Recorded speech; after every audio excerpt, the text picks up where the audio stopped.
Okay. I may, first of all, I would begin this meeting and program. It's both. So greetings, everyone, to our committee members and the public.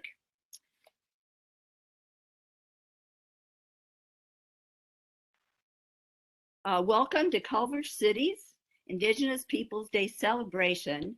This is history. We are making history tonight. This is the first such event, Indigenous Peoples Day event in Culver City. I am Rebecca Rona. I'm chair of the Culver City Equity and Human Relations Advisory Committee, and I will also be your MC tonight. We will begin with a few elements of a typical committee meeting before transitioning into our program. Ms. Condran, will you please guide us in the roll call? Yes. Chair Rebecca Rona. Here. Vice Chair Carlos Valverde. Present. Member Samia Bano. Present. Member Michelle Dennis. Will be joining us. She's here. Michelle, you it looks like you're muted. Yeah, Perfect. present. Okay. Thank you. No problem. Member Anissa DiVincente.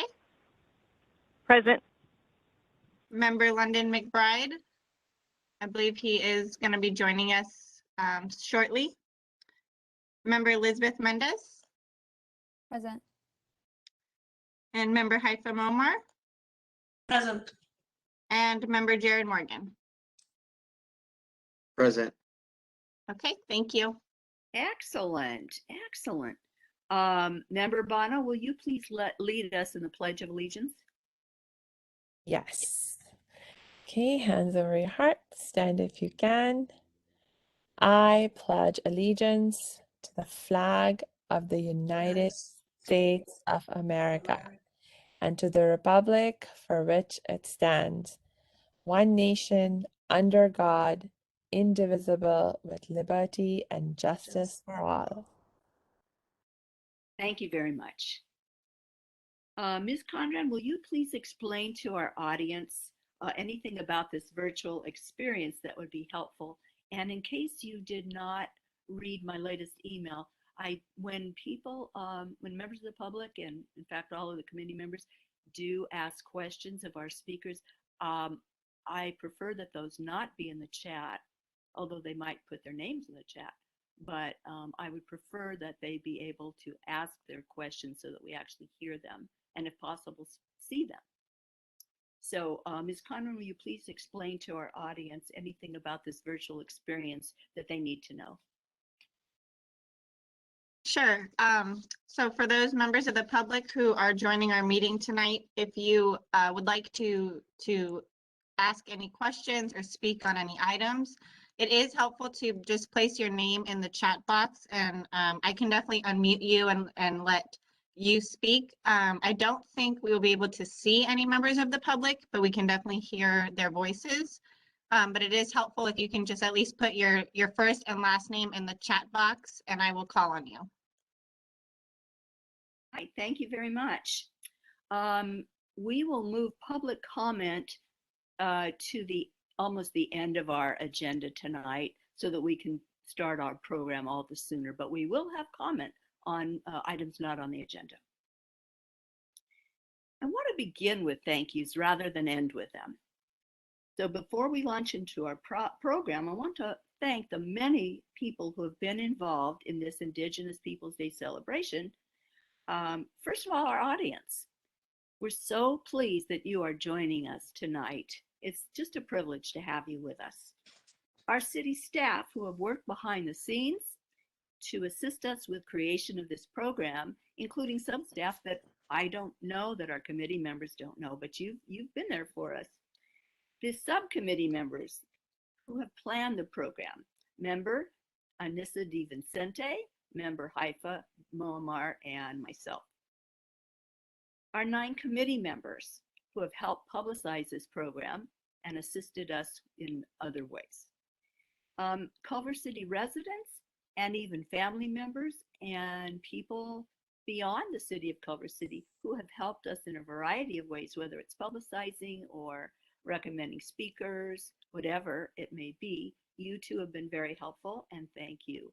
And of course, naturally, our speakers, Mr. Kevin Locke and Mr. Charles Alvarez, whom I will introduce soon.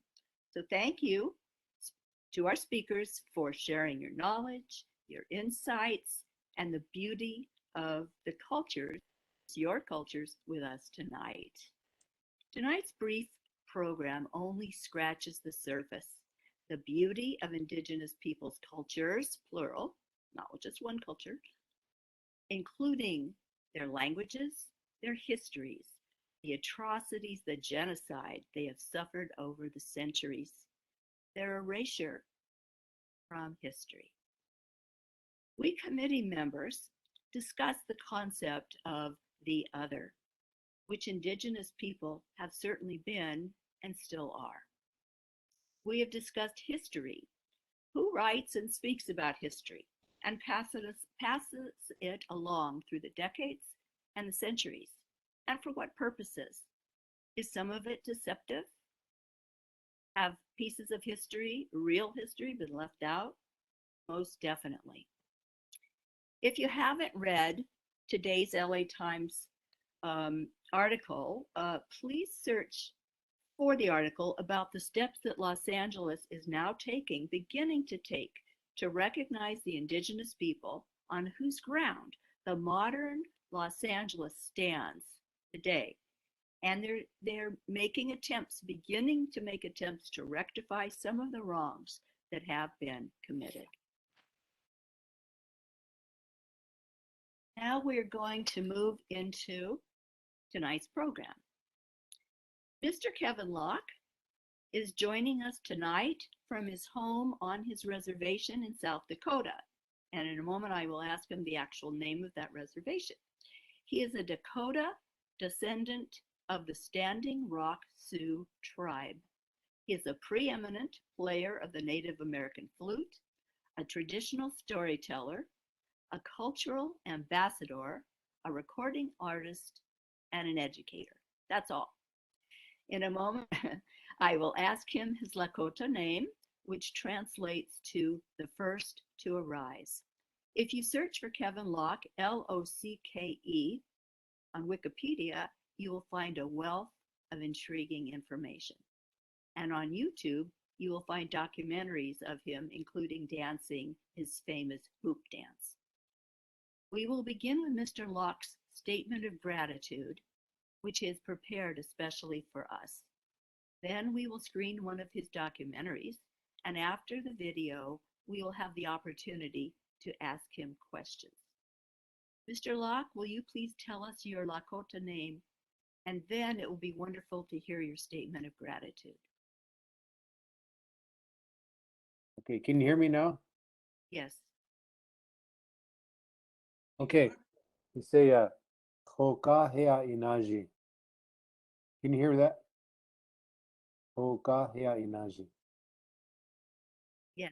Maybe I don't have good connectivity here.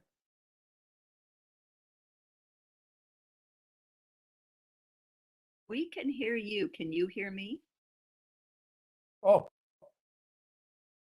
okay, yeah. It's kind of coming in and out. Yeah.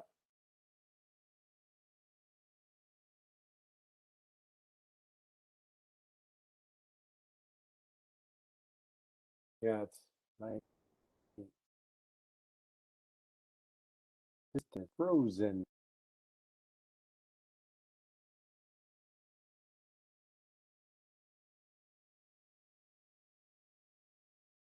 You're back now.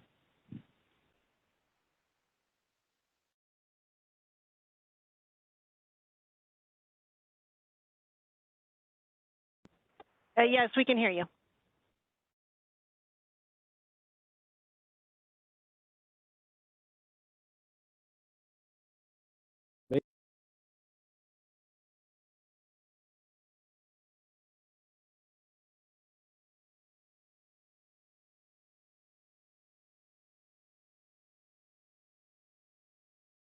Mr. Locke, if you go off video, your sound will come through anyway, and that could help. Okay, sure. Okay, I'm off. Yes, we can hear you fine. Okay, good. That's good. All right. I heard you. So can you repeat your name, Mr. Locke, your Lakota name, and then sort of transition into your gratitude statement?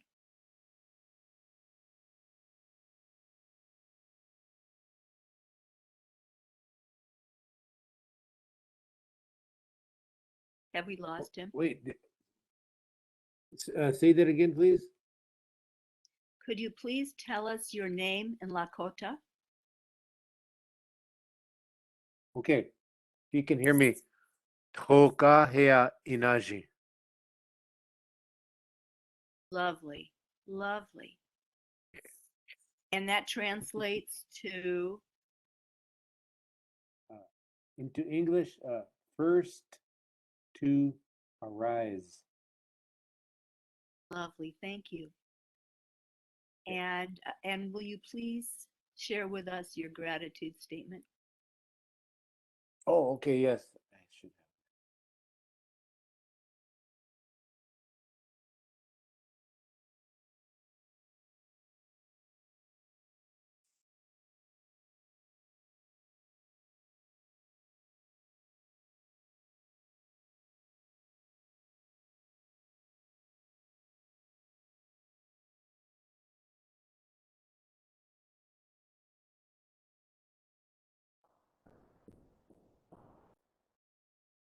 Yes. We call this uh,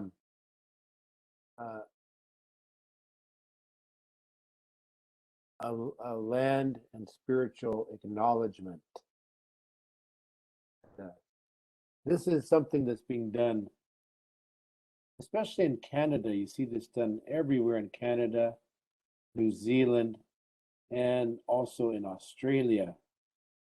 And so, but it can be quite contentious because when you talk about land, people are so attached to land, but we decided to universalize it or broaden the scope by acknowledging the messengers of God who walked upon the land and who brought universal teachings.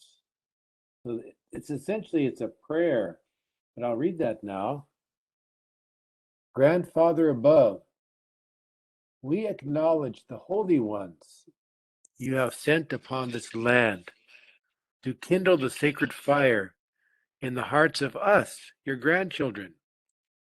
We are eternally grateful that in ancient times you have sent the peacemaker, white buffalo calf woman, breath maker, sweet medicine, mother corn, and a myriad others to breathe holiness and beauty upon this turtle island and your grandchildren here, and to teach us your laws, and to enable us to draw close to you, and especially to love and cherish our relative, Grandmother Earth, and all that dwell upon her.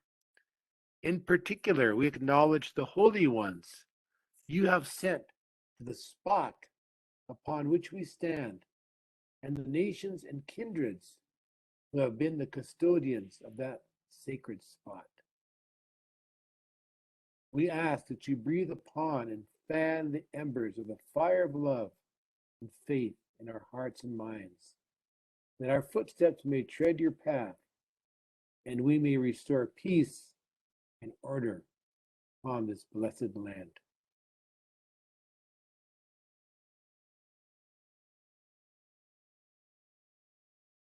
Just beautiful. Isn't that beautiful and so very meaningful? I think we'll take that with us for a long time. Okay, Thank you so much. sure. We are going to move into the beautiful documentary that you are in, certainly. That's entitled the very same name as your English name. I should say the translation of your Lakota name. And then once that is over, which is it's less than 20 minutes long, very beautiful, then we will move into a question and answer period. Okay.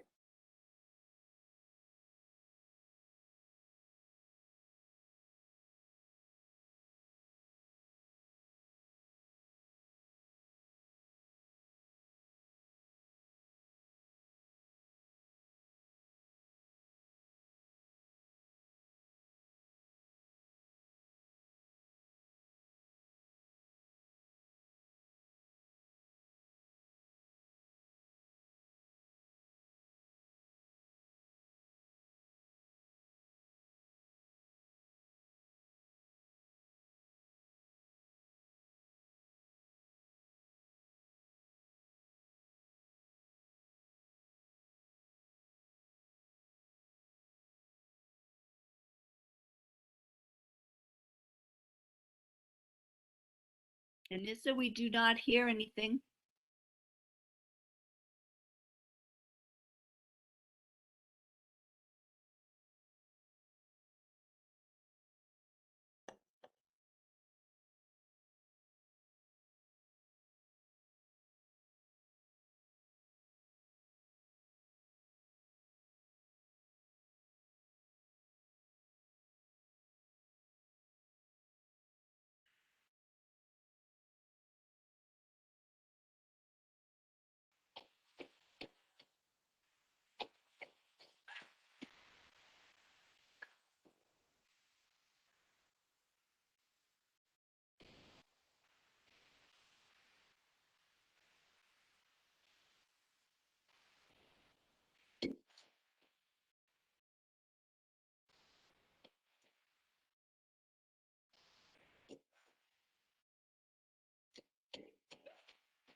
In the Lakota language, there's no word for art. There's no word to separate that impulse, that process. It's so integral to who we are.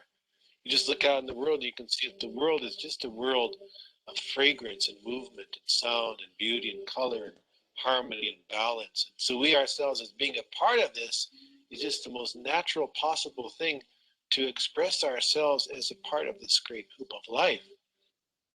We use the arts as a way to connect us to reality, to connect us with that which is good, which is real, which is eternal, timeless. O Great Spirit, whose voice I hear in the wind, and whose breath gives life to all the world.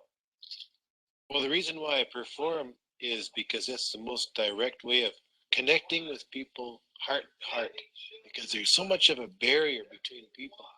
And so people long for some venue, some means, some instrumentality through which they can connect with each other.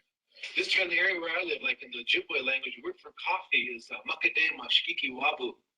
Makade mashkiki wabu. So never try and ask for decaf.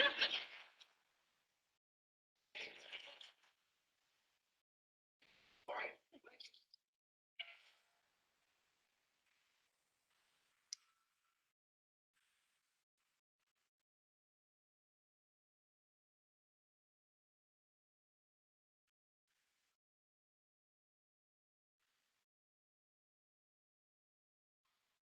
Anywhere you go in the world with the folk arts, they can relate to it because what they can see is that universality that comes through, the universal inclination of the human spirit to express itself with refinement and beauty and nobility and dignity. And so to me, this is what the folk arts are all about.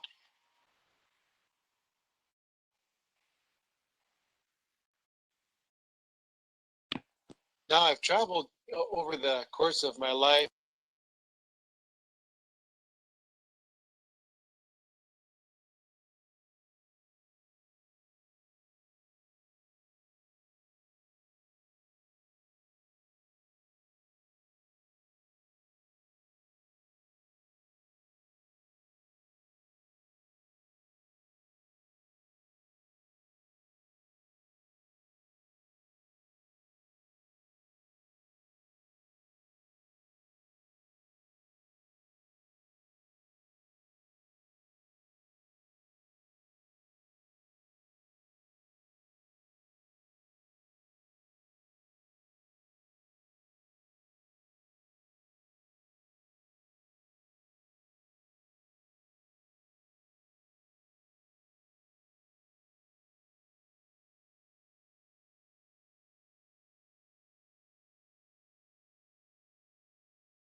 with our medical conditions. The barrier between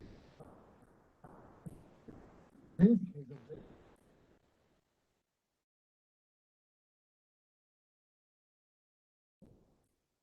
of our ancestors and see how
Hello?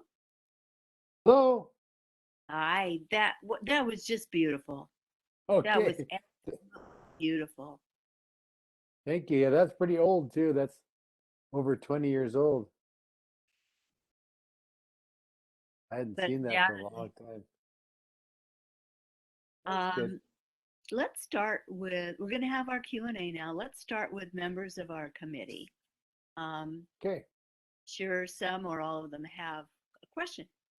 Who would like to start? Chair, this is Stephanie. I'm sorry to interrupt. Anissa, would you mind moving member London McBride to a panelist? He's in attendees right now.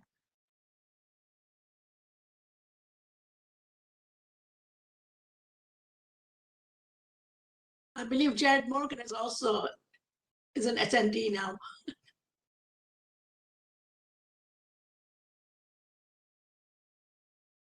Yes, he is. Member Dennis, I see your hand raised.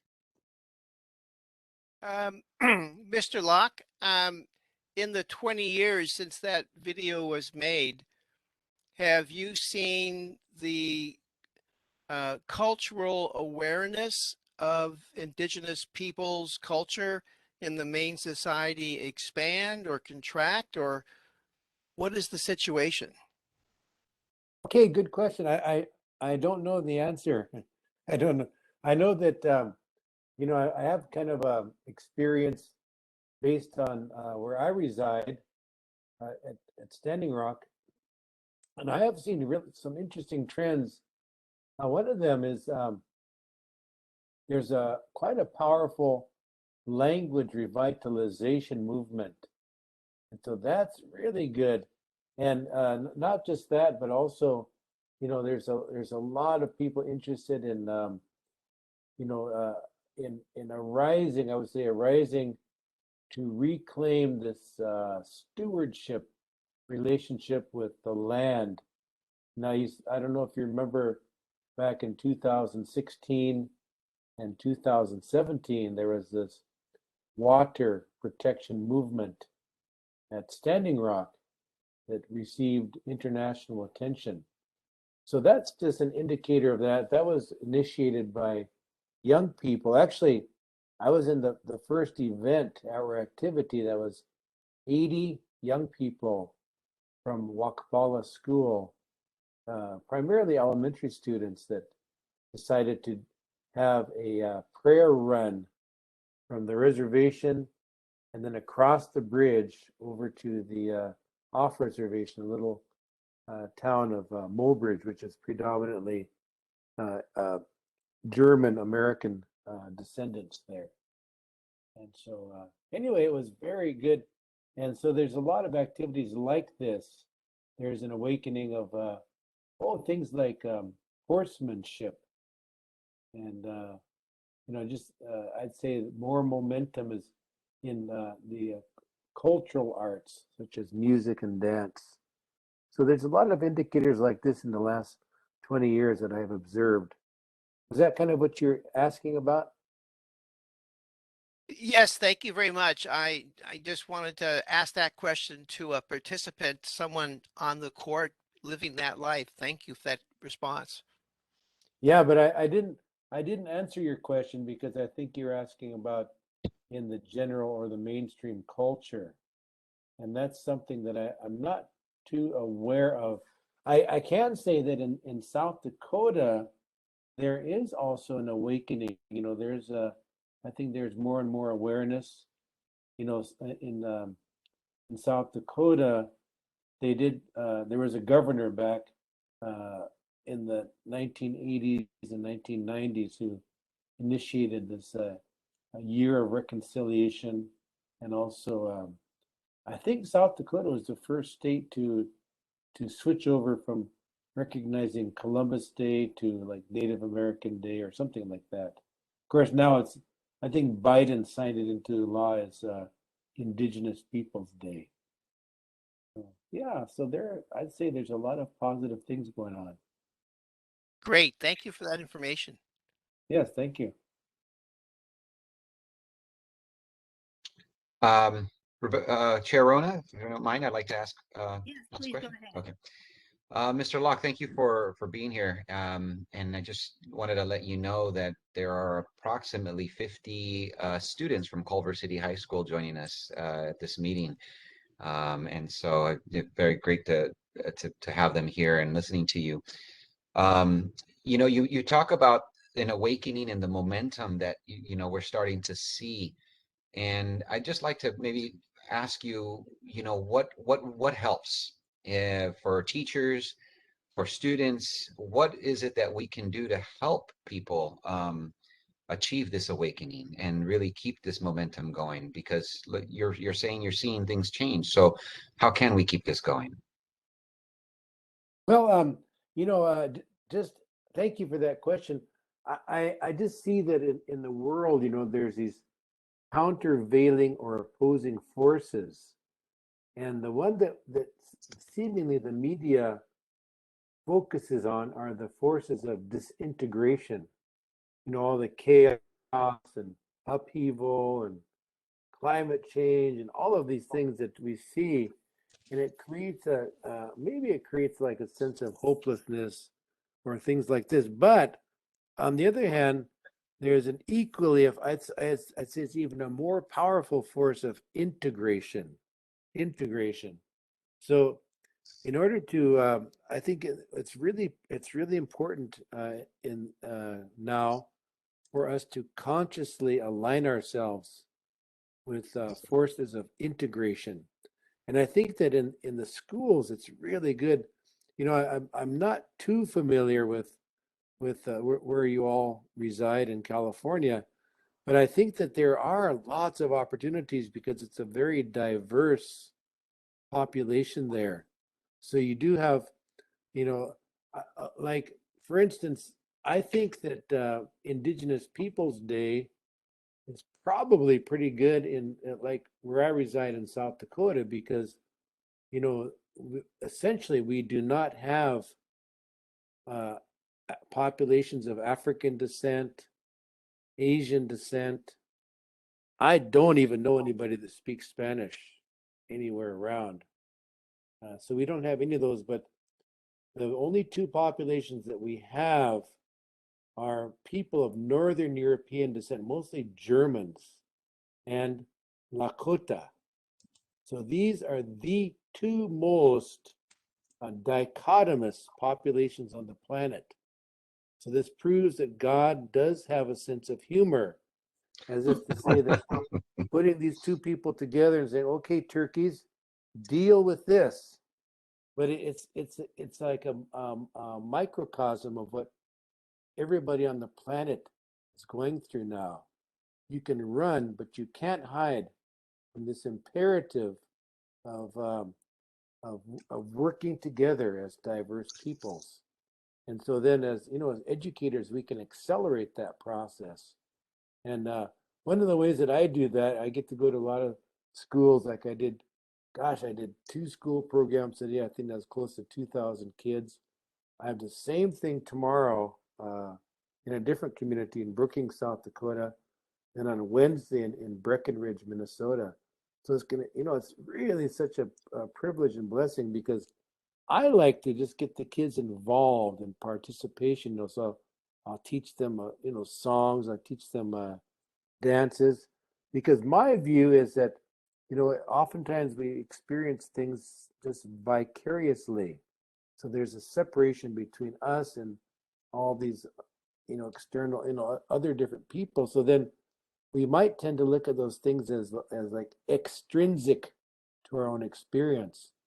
But the moment we learn a song or we participate in something from that formerly extrinsic or exotic culture, then from that, once we learn that, then that becomes integrated, internalized. It becomes part of us, and we begin to see ourselves as legitimate heirs to all the riches of the human heritage. And we have to be careful, like, because there is also this movement towards what they call appropriation or cultural misappropriation or whatever. But that comes about when we see things materially, like maybe trying to cash in on some elements of a diverse cultures. But if we kind of rise above that and take it from a more spiritual perspective, then that becomes a real positive um, alignment, like I was saying earlier, with these forces of integration in the world. And then we as educators can facilitate that, that process. Does Thank that you. make sense? It makes perfect sense. Thank you very much for that. Oh, sure. Jerona, this is Haifa. Can I ask a question? Yes, member. Good evening. Good evening, Kokahia and Inaji. I hope I pronounce it correctly. I'm so proud to Yeah, say it's it in your okay. Yeah, native tongue. Koka, Naji. Kokahia Yes. Inaji. Yes. I want to know if you have a comment about having the first Interior Secretary, Deb Haaland, to be the first cabinet member who's from Indigenous, from a Native American, especially when the word exterminate came actually at first from the Interior Department secretary. So I wanted to know, what do you think of this? I'm sure it's something really positive, but at the same time, I think that. how can we get, since you talk to the youngsters, how we can get more Native American young people run for office and make a change that will affect the community and spread your wisdom? Yeah, I think, well, that's a good step. That Deb Holland, I think is her name. Haaland, Yeah. So that's just it's a wonderful, wonderful thing, and it seems like she's doing a lot of really positive things that I've heard of, and so this is and she is very popular, and also in the state of North Dakota we have we have a, in the state government, we've got a representative, and I think also in South Dakota as well. So around the area, there is that movement. So yeah, I think these are all signs or indicators of people beginning to just arise and take charge of their own destiny. Really something positive, very encouraging. Thank you for sharing that. You're welcome. Thank you. Any other questions?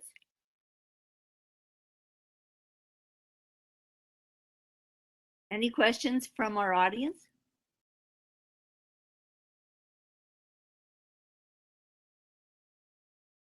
Well, No, we are not showing anyone. but they are there. Is that correct? Yes, we have a list of attendees present. But is it possible for them to ask questions or not? Yes, it is. If they would like to, if you can just place your name in the chat box and we'll call on you for your question. Thank you. No problem. Meanwhile, Mr. Locke, can you tell us something about your reservation? What it Yes. looks like? Yeah, whatever you think is appropriate. Yeah, that little video that was shown earlier, that was filmed right around my home place, and it showed segments from a powwow there. So that was a local powwow. So that's really good. It's really a vast prairie region. It's in it's essentially the geographic center of North America. So it's the same distance, to the Gulf as it is to the Arctic Ocean, Atlantic to the Pacific. So we're pretty much right in the middle. And it's, how'd they say? I think it's called a continental climate. So now we have a rapid transition from, from summer. Then, of course, now we're in fall. And then it pretty fast down into the winter. Yeah, but it's just that way. The seasons, the seasons are kind of contracted, and then the transition between seasons is really fast. So that's the environment. It's a beautiful environment. We have it's pretty much unglaciated. During the ice age, there's whole sections of the continent that were flattened out by the glaciers, but we have this real really high contrast country, so high hills and deep river valleys. So it's really beautiful, such a beautiful place, and relatively sparse population. So a person could drive. I think from my place, it's the closest stoplight is about 110 miles one way and about 400 miles the other way. So we, in other words, we don't have this dense population.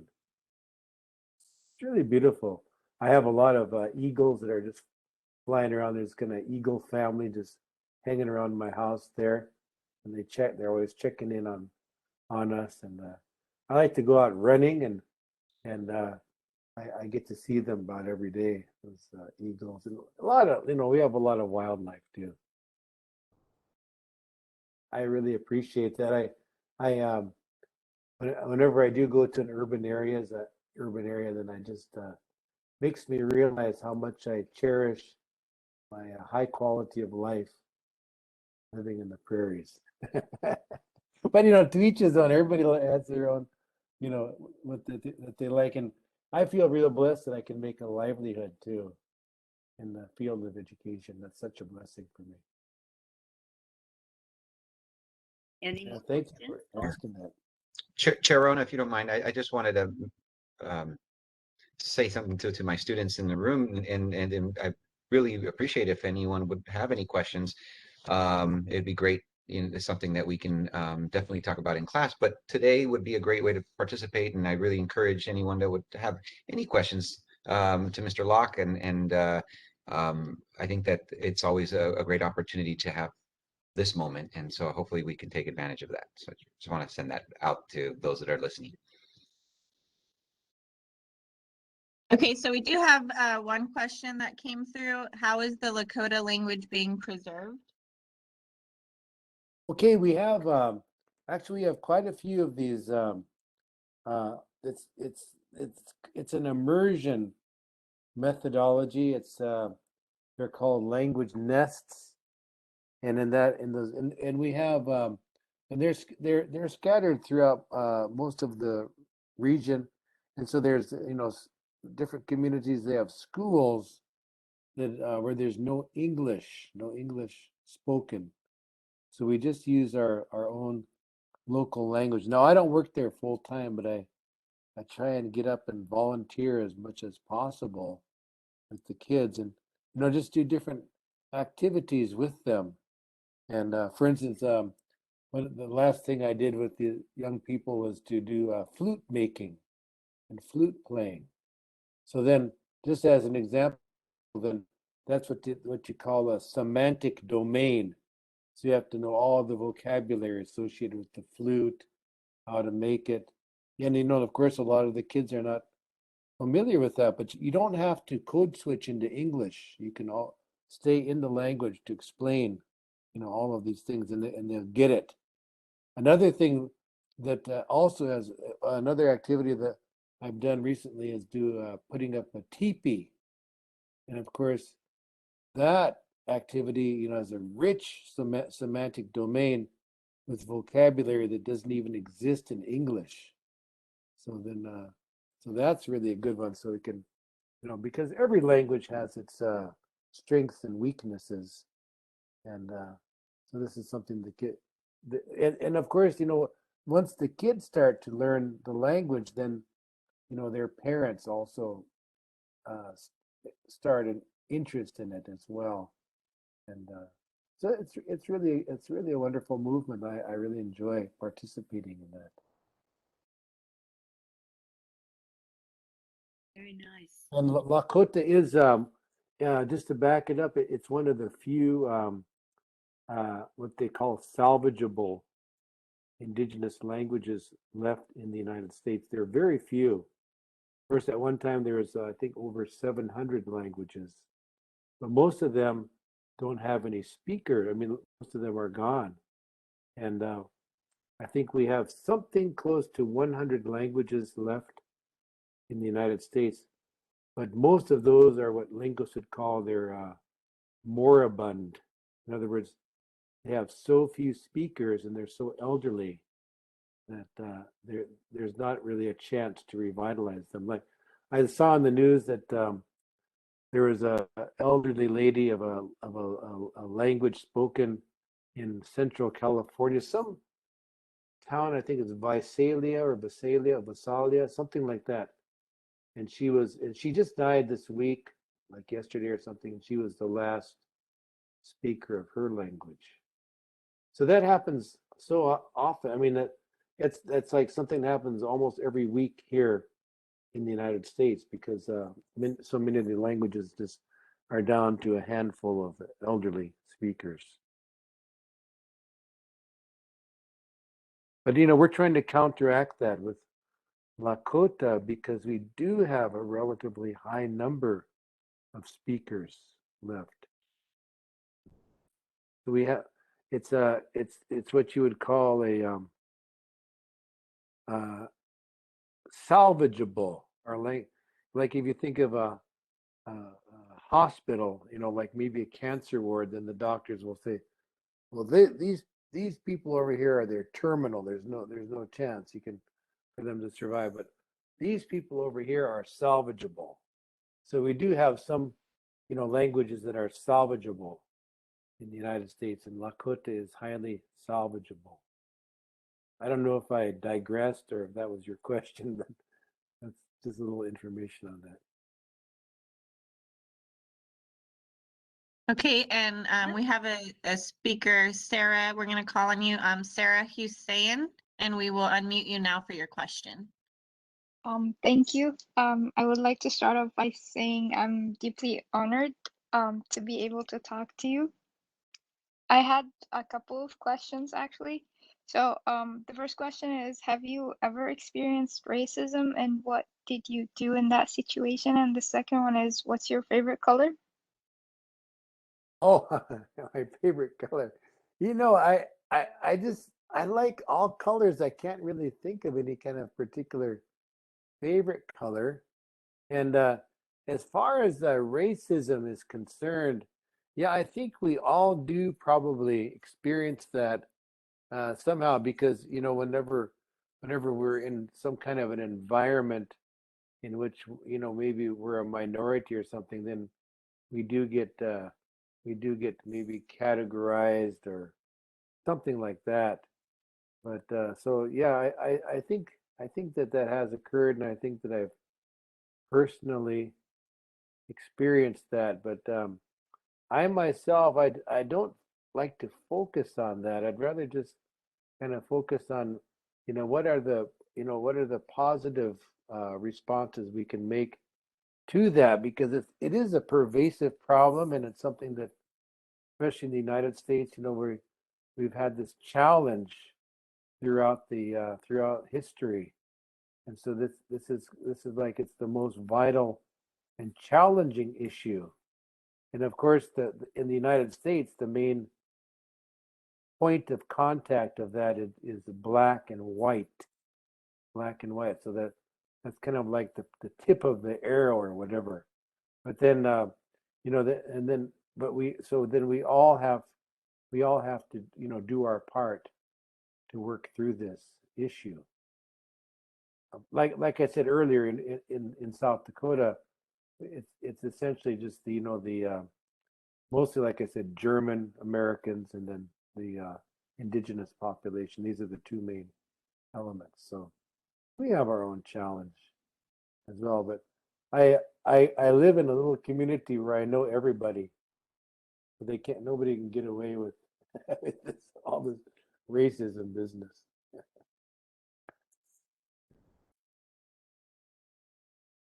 And the next speaker we have is Paulette Benson. Hi, my husband grew up in South Dakota and told me that as a child, he heard a lot of racism from the people in town, which is where he lived. The question is there any effort now, either from the people in the towns and or the reservation, for both sets of schools to have their children study together, whatever topic, so that they can get to know each other and can get over this hurdle of picking up racism because they don't know each other? Yeah, that's such a good point.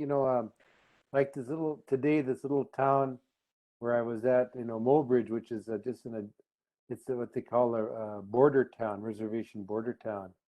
So there are a lot of,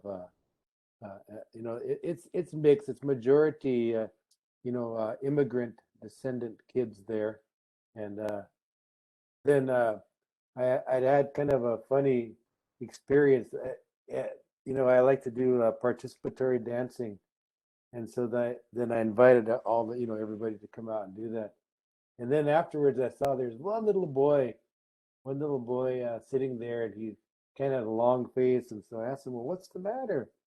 Oh, he says, "I really wanted to get out there and dance," he says, "but I couldn't." I said, "Well, why couldn't you?" He says, "Because I'm only half Indian." He said, "Because I'm only half Indian." So I told him, "Well, don't think of yourself as half." I said, "Think of yourself as double." You're double. And so then, all this belongs to you. It all belongs to all of us. And so we don't have to think of ourselves as being excluded. We just have to participate. And so I think I convinced them.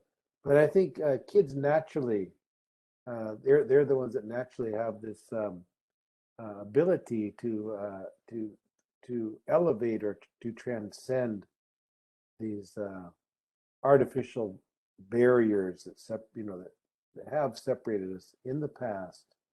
And so that's why I think it's such a privilege. I've got the the best opportunity in the world because I get to work with the kids, and it's a good audience too. I like that audience because, you know, they're all like in a school. All the kids, they're all there involuntarily, against their free will. They have no options. They can't leave. They can't be anywhere else. So that's really, for a performer, that's a good audience. I like that. I like that so much.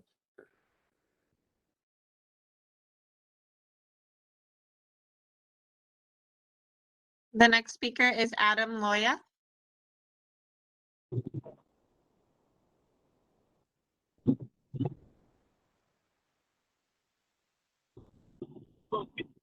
Can you hear me?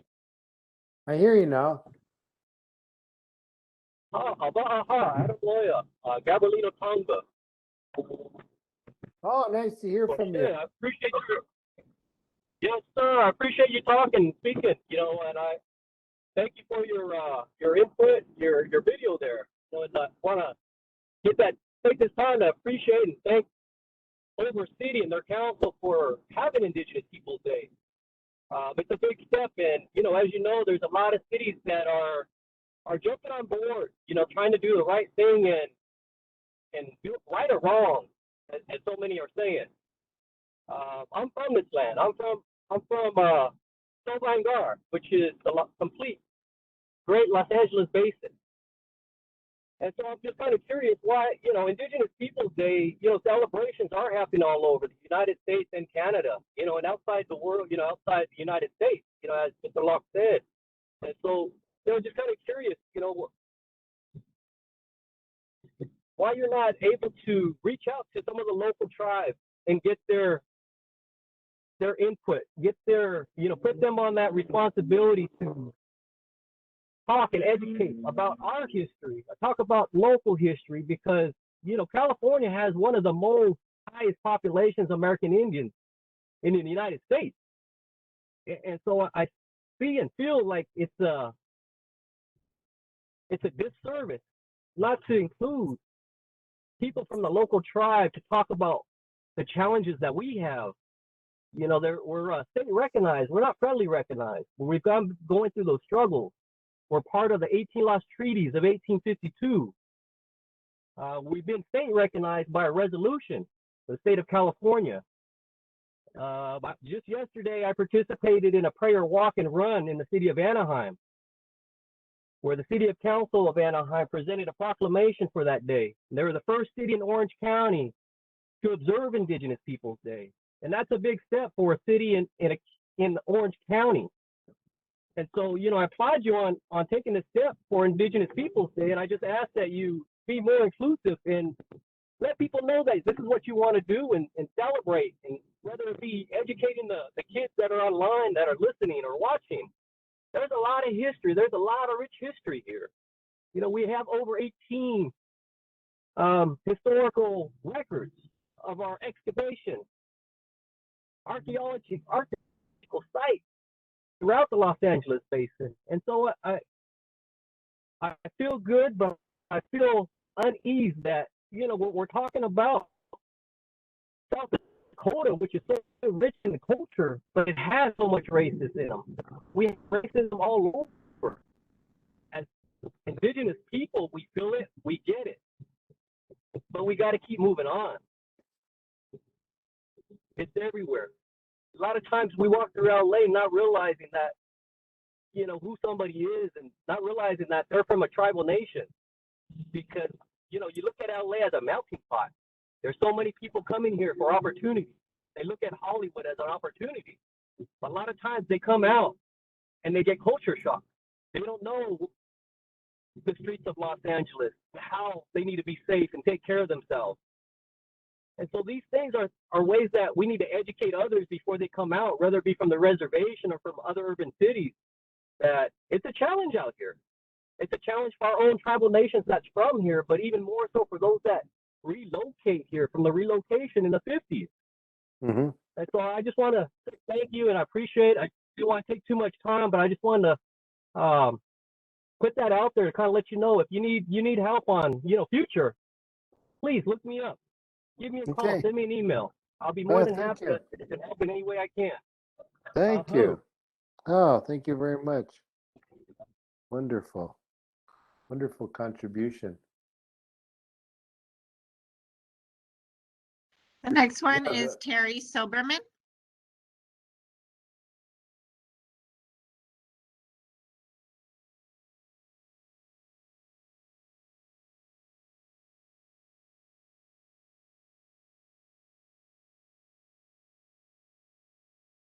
Terry Silberman, are you there?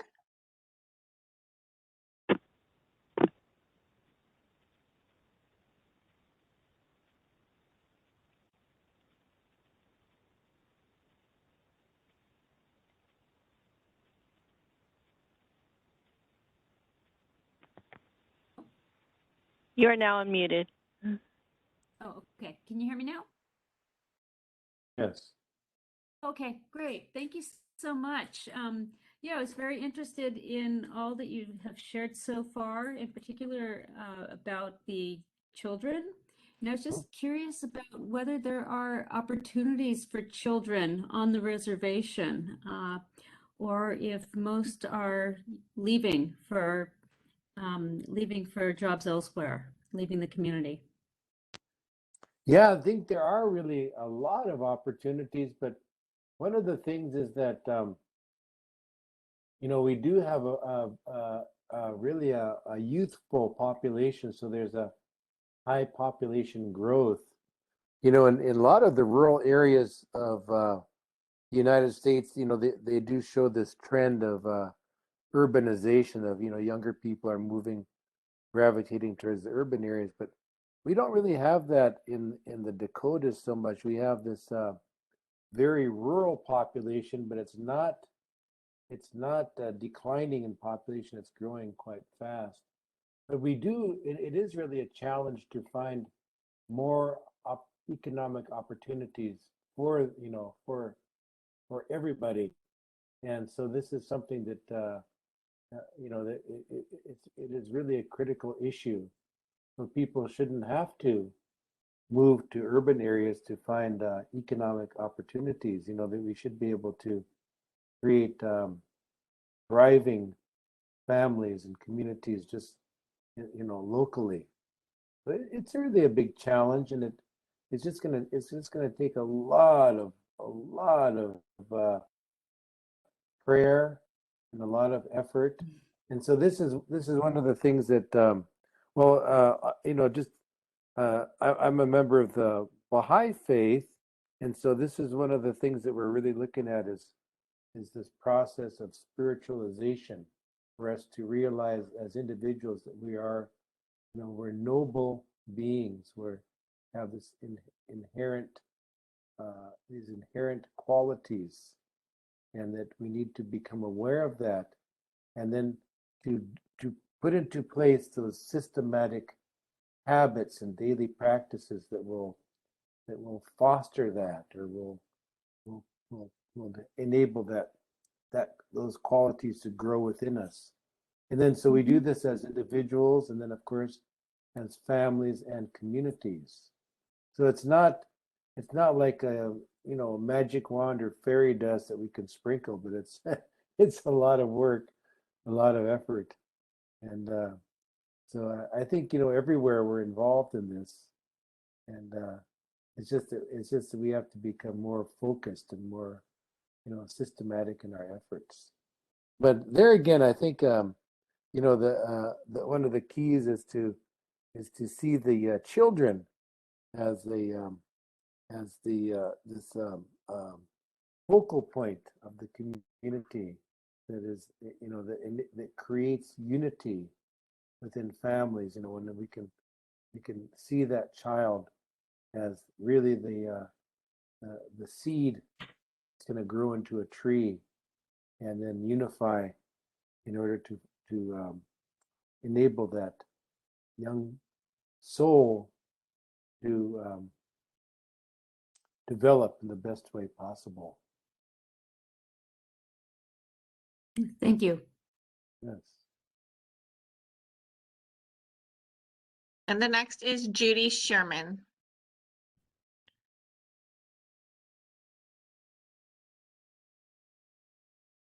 Hello?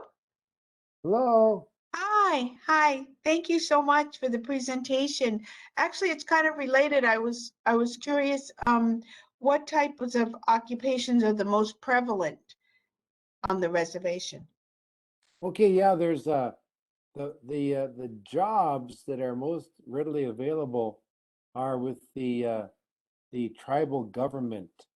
So there's a tribal government. There's also health, a lot of opportunities in the health field as well. And then, of course, the schools. These are the primary employment opportunities. And then, of course, that's just in the kind of like in the cash economy. But then you've got these other economies that are going on, which is, people that are really skilled artisans and they can create a lot of beautiful things that, which, granted, it's difficult to market those in rural areas, but yeah, we have that. And then a lot of people do ranching. So we have people who do a lot of ranching, and then there's a lot of people who just have a subsistence lifestyle, and they're able to, just to. We have a lot of things that we can grow, like for gardens, and then also we have wild foods as well that we can harvest. So these are all different opportunities that are available. Mhm. Thank you. Mhm.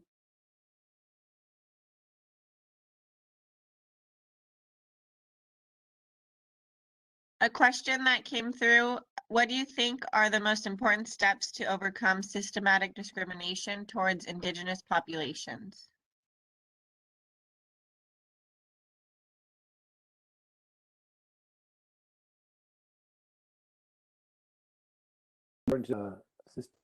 Discrimination.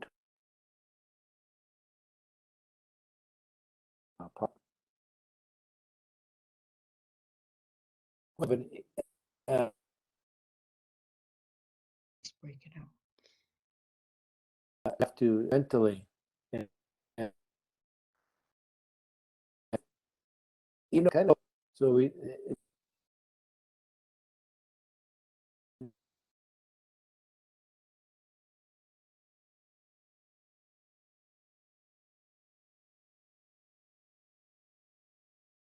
where we could like title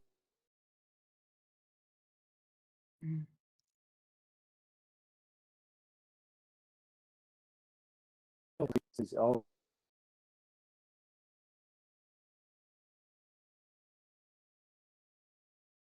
states such as California.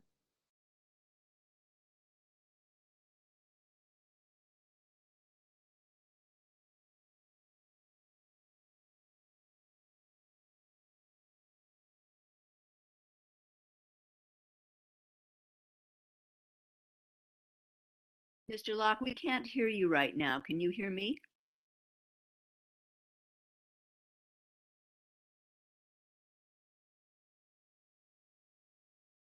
Conran, have we lost Mr. Locke? But to our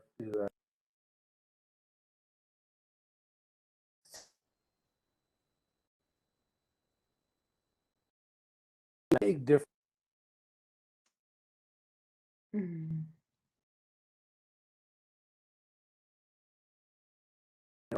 Our children understand.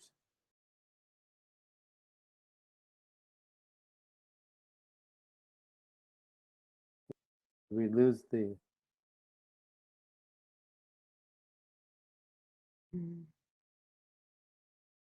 Mr. Locke, your presentation, the answers to your questions have all been very interesting, elucidating. As it happens,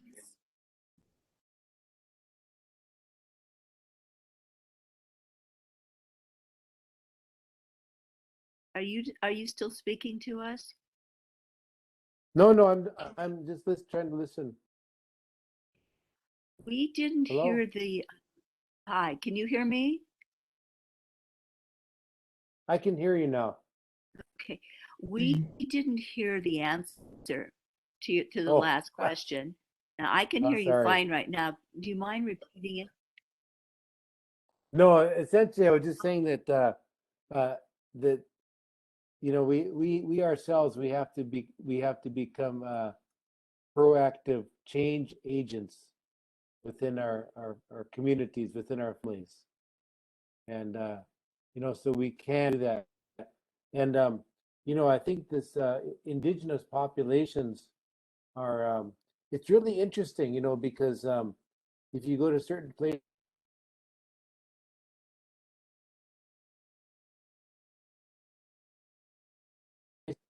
but if you were to go to they're not they have European ancestry, but they're the thing that distinguishes them, people from Mexico, is that they're really indigenous people. Yeah, have an indigenous identity, and there's so many of them, people from Mexico that have a strong linguistic, cultural connection in their life.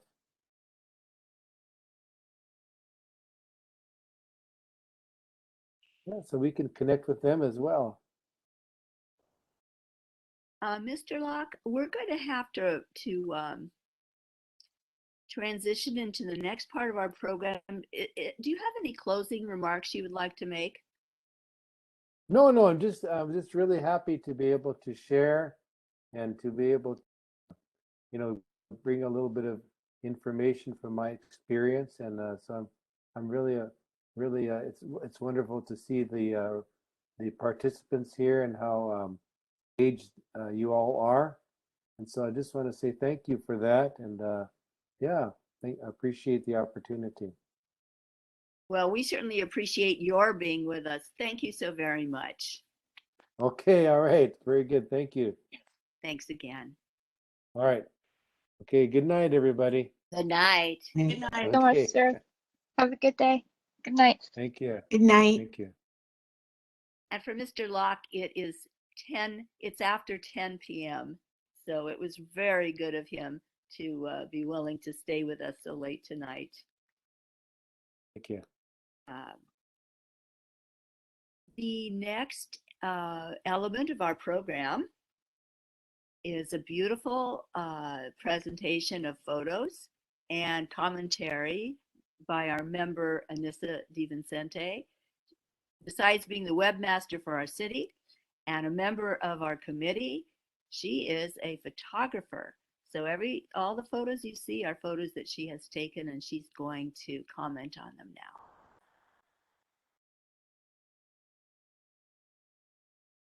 Good evening, everyone. My name is Anissa DiVincente, and I would love to share with you the Tongva sites and recognition markers that I had experienced over this past month that are on the west side. So they're in the Culver City region. So West LA, Playa Vista, Playa del Rey, and parts of Culver City. And I'm going to also share with you information about the sites that I've found out. And I found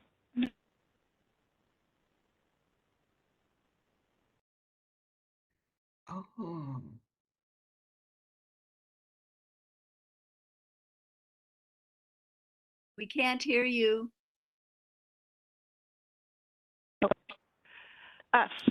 Sorry about that. I thought I had already unmuted. Thank you, Rebecca. So this past month, I went all over the west side, Playa Vista, Playa del Rey, West LA, Santa Monica, and Culver City, looking for historic Tongva Gabriellino tribe sites and memorials and markers, and wanted to share my little photo documentary and some wonderful history I found out about a lot of these sites. So the first one is the Tongva Memorial, which is found on the Loyola Marymount University. So 1,000 years ago, the Gabriellino Tongva tribe inhabited the area now occupied by the LMU student residences. Established in 2000, it is the first memorial to the Gabriellino Tongva tribe, which are known as the people of the earth. This memorial can be found on the bluff overlooking Playa Vista, where Tongva artifacts were discovered during the construction of the Levy residence halls. And this memorial is right next to those residence halls. So as you can see in the pictures, there's low stone benches surrounding a dolphin motif pavement circle that is bordered by explanatory plaques and shrubs and other plants that have been native to this area, which encourages thoughts of the present, past, and the future to come readily to mind and heart. Visitors can gaze out over the Pacific towards the Santa Monica Mountains, as did the Native Americans before them. The circular shape of the dolphin circle could be a reference to the Uvar, which is a circular building that the Tongva used for most of their ceremonies. The Tongva considered the dolphin sacred, and the dolphin circle symbolizes the spiritual connection that they felt towards animals and their relationship to the sea, as the Tongva hunted fish for food and were skilled seafarers. The site was rededicated in 2004 after the remains of several hundred Native Americans were found in the burial ground on the Playa Vista property below the bluff. These remains were reburied in an earthen mound within the Biona Discovery Park. The memorial is a means of paying homage to the Gabriellino Tongva people and to ensure that they are not forgotten, and to remind people that the Gabriellino Tongva have not vanished, but they still exist as a nation.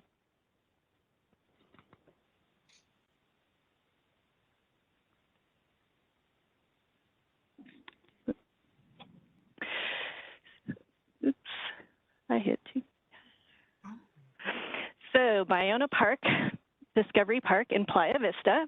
This is where it was mentioned that a mound of the ancestral bones are buried. So Biona Discovery Park, located on Bluff Creek Drive in Playa Vista, is a public educational park owned and jointly managed by Playa Vista, Loyola Marymount University, and the Friends of the Biona Wetlands. This park is located on the ancestral grounds of the Gabriellino Tongva people. Throughout the park, you will find signage describing the history of the Biona's original inhabitants. Willow Walk leads visitors from the Watershed Walk to the entrance of the Key, which is depicted here. In the Key, you can hear recordings of a Native American actress and singer telling stories about the first Americans in the area, which weaves together a history of the Biona wetlands and the greater Los Angeles area. The Schwimmer Medicinal Garden showcases Southern California native plants that were used by the Chumash, Tongva, and Cahuilla tribes for their healing properties. Long before modern medicine, the Gabriellino Tongva people used the wonders of nature to treat colds, inflammations, sore throats, and more. Thank you. So inside the park, that really was recently done in July of this year, is the monument to the Tongva ancestors. The Playa Village Guashna, I hope I said that correctly, was occupied from around 8000 BC until 1600 AD. About 20 years ago, when the Playa Vista developer began earth moving for just east of Lincoln Boulevard, the remains of several hundred indigenous peoples were unearthed under the watchful eyes of professional archaeologists. Uncovered with the people were offerings, personal possessions, and other testaments to their lives. Archaeologists also recovered glass beads, china, porcelain pieces that indicated trade with Spanish missionaries and Europeans during more recent times. On July 15th of this year, in a touching ceremony attended by a small group of invited guests, members of the Tongva Gabriellino Nation of Indigenous People honored their ancestors by dedicating a monument in Biona Discovery Park. This monument rests near the sacred burial site where the ancestors were reinterred over a decade ago, not far from the original site they were discovered. The monument artist and most likely descendant of the people of Guashna and Playa Vista is Robert Dorame. So this is his sculpture. The artist, Robert Dorame, has shared some information about the pieces of the three pieces in his sculpture. This is Monument 1. So from the top, you will see a geode. This geode represents the spiritual eye of the creator facing the ancestors. Beneath the geode, there is a circular hole, terra ray, which is an escape to purity as cog stones, as you can see here, and sunstick stones, ochre, and orange cleansing stones. Discordials are pouring out to earth. All of these reflect a bygone area of rituals performed for ceremonial events by the Tongva people. The holes in the sunstick stones are left there to place sticks for Tonga solstice ceremonies. A passerby may see trails of ochre, shell feathers, and dried herbal leaves on the ground following ceremonies from the summer solstice. Monument 2 is the elongated sculpture in the back. From the top is a large hole allowing the sun to pass from east to west. The hole represents the spiritual head of our bodies. The seasons change as we adapt to our environment, respecting the water, earth, plants, animals, and birds. The small holes, called pecking, around the large hole reflect the complexities of both our thoughts and dreams. The circular outline of holes portrays our mind, body, soul, and spirit, capable of passing on our goodness to our ancestors and others who participate. And Monument 3, the largest sculpture of the three. The focus of this monument is on the constellation of Pleiades. The smaller blue glass holes beneath the geode reflect part of the constellation Orion, forming Orion's belt. The Tongva term for this is the Three Sisters. The geode with a small hole in its center, which allows light to flow through, signifies a safe journey without obstruction for the ancestors and observers. The journey of the stars with the elongated tails also honors our ancestors as they travel through the constellation and the heavens. The smaller dark holes and medium holes represent Rigel and Betelgeuse, the final elements of Orion. The monument is dedicated to our ancestors and future human life on Earth. The Biona wetlands in Playa del Rey. The Biona wetlands once encompassed an area of over 2,000 acres stretching from Playa del Rey to Venice and inland to Baldwin Hills.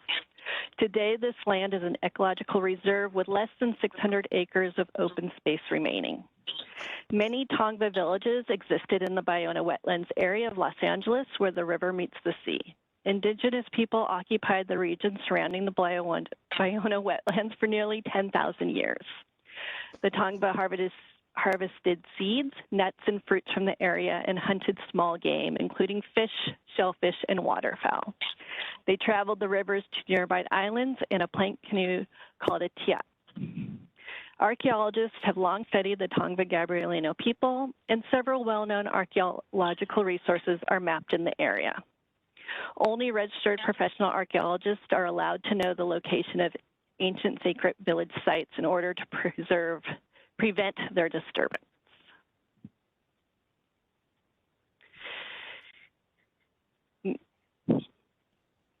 So the Kuravunga Sacred Springs in West Los Angeles. This is one of the last surviving Native American sacred springs in all of Los Angeles, which hides in plain sight. Known as Kuravunga, a place where we are in the sun, this sacred spring is tucked away on the campus of University High School in West Los Angeles. The spring holds a great significance as one of the very few remaining and accessible original village areas that are still in its naturalized state. The Kuravunga Springs once supported the thriving Tongva village of Kuravunga, meaning a place where we are in the sun. The springs were used as a source of fresh water by the Tongva since at least the 5th century BC, and is currently still producing up to 56,000 gallons daily. Thanks to the descendants' heroic efforts and dedication, the springs still bubble today, creating pools and small streams amid the lush foliage of the sacred grounds, highlighted by the towering Mexican cypress planted by the Spanish settlers. It is listed as California State Historical Landmark number 522. But in the California landmark, it is actually called Sarah Springs after Father Sarah. And it is listed as the Portola Expedition of 1769, encamped at this spring, and it is reported that in 1770, Father Sarah said mass here to the Indians in this area. The spring was also former water supply to the town of Santa Monica. Currently, the springs is owned by the Los Angeles Unified School District and is leased to the nonprofit Gabriellino Tongva Springs Foundation for $1 a year. Recent archaeological evidence suggests that the area surrounding the natural springs have been occupied for over 8,000 years. Over the years, archaeologists have discovered human remains, artifacts, including stone tools, many of which are stored in the cultural center on the site grounds. Back in the late 1700s, the civilizing project of Spain led to the forcible relocation of the Tongva and other natives to the Mission San Gabriel, where they became known as the Gabriellino Indians.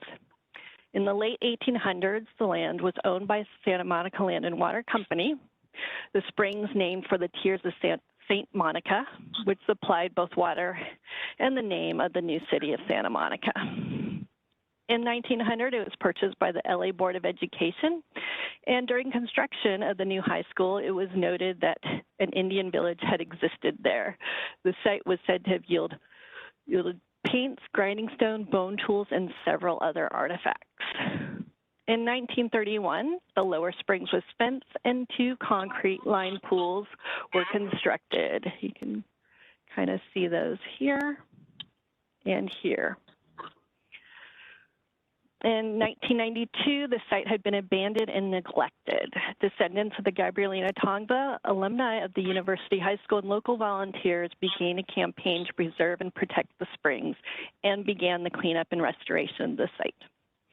Alliances with State Senator Tom Hayden and other community activists led to the formation of the Gabriellino Tongva Springs Foundation, which is dedicated to protecting, preserving, and restoring the sacred springs and surrounding area. That foundation is, oh, here, I have this great video. Look at, if you can see where that little arrow is, you will see the bubbling of the springs. So you can actually see how it's moving the silt as it comes up through the water.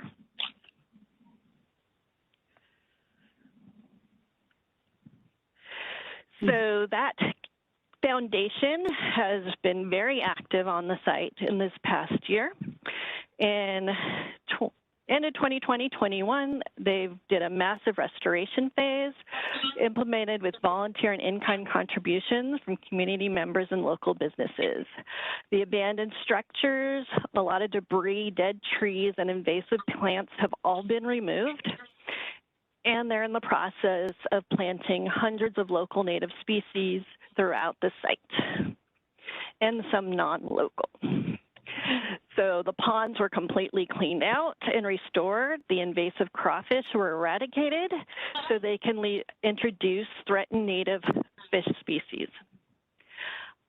They've instilled a little village area, so they built a quay on the property from rubber tree limbs and reeds from the wetlands. They also did a Mesopotamian garden of beans, squash, and corn.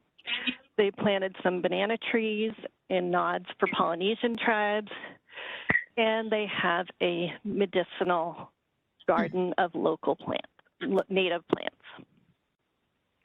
So the village is being revitalized, and they are keep planting. They are doing 5 different species of avocados, and they're on track to keep more local trees and plants. So the foundation's maintaining the existing cultural center in a repurposed former classroom to exhibit the artifacts, maps, photographs, and displays of the remarkable history of this site. The springs are open the first Saturday of every month to the public from 10 a.m. to 3 p.m. And I would suggest you check it out. It's incredible space. Not only do we have these actual sacred sites, but we also have various nods of recognition to the Tongva around our city. In Culver City at Carlson Park is the historic site number 12. And this marker is, I'm going to read it to you. So it says, this land was first traversed by Native Americans called Tongva, later known as Gabriellinos. Under Spanish rule, it was settled as a portion of Rancho La Biona. After Culver City was incorporated in 1917, the property became a horse racing track, and in 1924, reported 50,000 people attended the opening of the Speedway, a board racing track. This section was designated as Victory Park, the first city park in 1927, and the name was changed in '64 to honor United States medical missionary Dr. Paul Carlson, who was born in Culver City in '28. Tongva Park in Santa Monica, which are these two middle pictures. So this park name celebrates the rich culture and traditions of the indigenous Tongva people who have lived in this region for thousands of years and were deeply connected to the original arroyos, native landscape, springs, and the breadth of the ocean as they are symbolically represented in this park. It features a native, locally appropriate, sustainable plant palette that changes steadily with the seasons.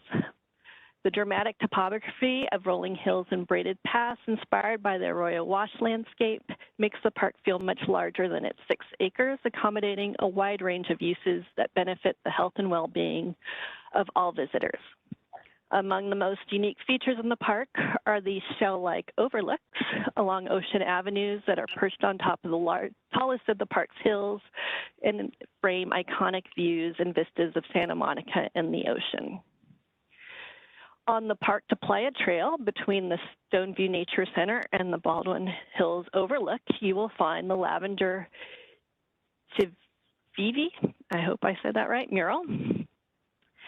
This mural is based on the feeling of Blair Hills community, encompassing the connectivity, closeness, and sheltered presence of the community. Each side of the design showcases the city and bigger landscape within Los Angeles, symbolized by the native Los Angeles flowers, and the community as a safe haven for peace, inclusiveness, and acceptance. Each of the flowers and plants represented are from the Stoneview Nature Center, and Lavender Chivivi gives tribute to the mascot of the Nature Center, Lavender the snake, and Chivivi the Tongva word for snake, the Native American culture from the history of Los Angeles. Here we have the UCLA land acknowledgement. So back in August of 2019, UCLA Chancellor Brock encouraged all UCLA schools, departments, institutes, units, and other campus entities to include an acknowledgement at their public events. UCLA worked with Tongva cultural leaders to establish 3 different acknowledgement options. The photo depicts one of these, which I will read. UCLA acknowledges the Tongva people and the traditional land caretakers of Tonganar, Los Angeles Basin, South Channel Islands, and is grateful to have the opportunity to work for the Taraxatum Indigenous peoples in this place. As a land grant institution, we pay our respects to the Honukavitum ancestors, oh goodness, Ahi Hirom elders, and Iu Hinkum relations past, present, and emerging. And I will close with, during my travels, actually in the Biona Discovery Park, they put a nod to this, how various streets and areas throughout Southern California and Los Angeles area still reflect the region's heritage. So Topanga comes from the Tongva word Topanga, meaning potentially meaning a place above. Tahunga is meaning a place of the old woman. Kawanga, place of the fox.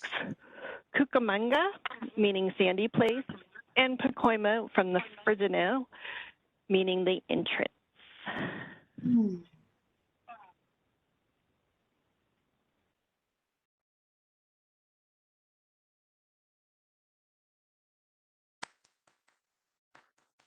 Isn't that wonderful? My goodness, thank you so very much. What a treat. What a treat. And I'm sure that many of us will make a point of visiting the sites that you've just described.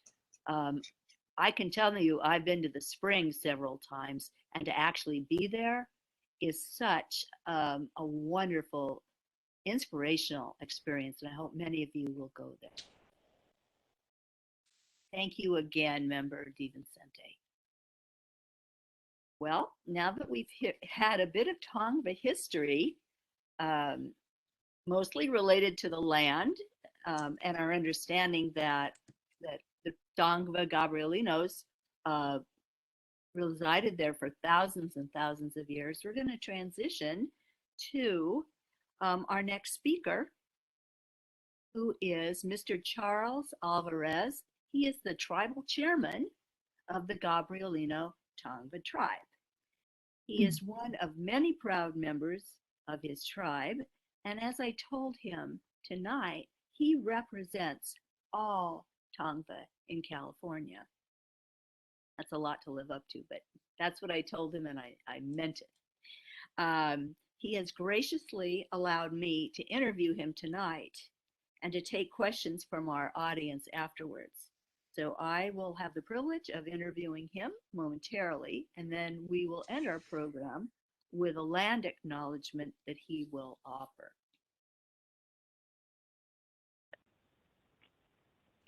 Welcome, Charles. Yes, hello. How are there? you doing? Okay. Can you hear me? Yes, we can. Is it Okay. possible? I want to thank Adam too. I believe in a lot that he said. It's true. The natives are affected in a lot of different ways, and racism is huge right now. So that's what I wanted to share. So what kind of questions do you want me to answer right now? Well, I'll tell you in just one moment. Is it possible for us to see you?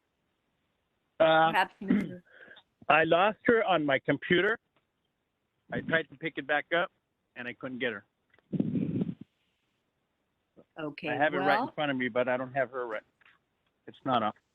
Nothing's showing right now. For DiVincente, did you want to say something? Yeah, we lost his video on our Zoom, so he's no longer on video. Yeah. Well, it's a shame, but I think the most important thing, Mr. Alvarez, is that we can hear you. Right. Thank you. Sure. Okay, so why don't we move along then? I have lots of questions to ask you, and it's possible that I will not get to all 12 of them. We'll see. We will see. Oh, that's fine. When you think about being chairman of the Gabriellino Tongva tribe, what are some of the traits of your tribe that make you especially proud? The children of the tribe. Because I believe they're the future, and we really need to work with them so their eyes will be open to see what's really happening in this world right now. Natives are really important. We've been around thousands of years. We've been forgotten. It's time that we're recognized and people know that we're here. Because we're not going anywhere. We will always be here. So that's my take on what I believe. The children are the future. Thank you. Will you please share a few details of your tribe's history? The tribe's been here 7,000 years. Is what I can say about the tribe. In the 7,000 years that they've been here, they've been really lost for 7,000 years, not recognized. And that's real important that we get out here now. The way the world is turning right now, everything's upside down. So it's time for the natives to be awakened and to let everybody know they're here now for the 7,000 years that they have been here and not have been recognized. Right? Yes. How did your people survive, especially a few thousand years ago? They survived off the ocean, I believe. They were indigenous to the ocean, hut builders, tent builders, canoe builders. They lived off the Libera tar pits, fishermen, survivors for 7,000 years. And that's how they survived. Thank you. how is your tribe different from, let's say, the Sioux or the Apaches? Is this mostly a matter of geography and history, or Yes, it is. are there other important differences? The difference that I see in a lot of the other tribes is that they're federal recognized. They have a lot more going for themselves other than us. We're a state recognized tribe. I believe as a state recognized tribe, we don't get a lot of the benefits that we should be getting to be dealing with the tribe. And we need to how do you say? I would say we need to unite all the different tribes here so that we can expand and really let people know that we're here. That's the way I see it right now. What would be some of the benefits if your tribe were federally recognized? The education and medical. I believe the education part is important for the children right now. I mean, nowadays, you got the young children going to school, getting out of high school, looking for a future, and there really isn't a future because is what happened with California when kids used to go to school, when I used to go to school. You get out of school, you would have a trade school you can go to and learn something. There is nothing like that anymore for the children. So we need to get that back in place so that they can have a future. And the future is kind of lost too. When you go to college, you get out of college and the homes are $1 million. How can the young children afford that? So the cost of living in California is very difficult for your people as well as for many others. Well, we have a lot of tribal members that are underprivileged. So that's the big thing right there in itself, you know. There's work, but a lot of these jobs nowadays don't pay enough money for families to even live in California anymore. That's the big issue. We need to deal with the state of California on that issue right now so that there is a future for the children. There is a future for California. That's the way I see it right now. In addition to education, what other benefits are there to being federally recognized? Because I know that's important to you.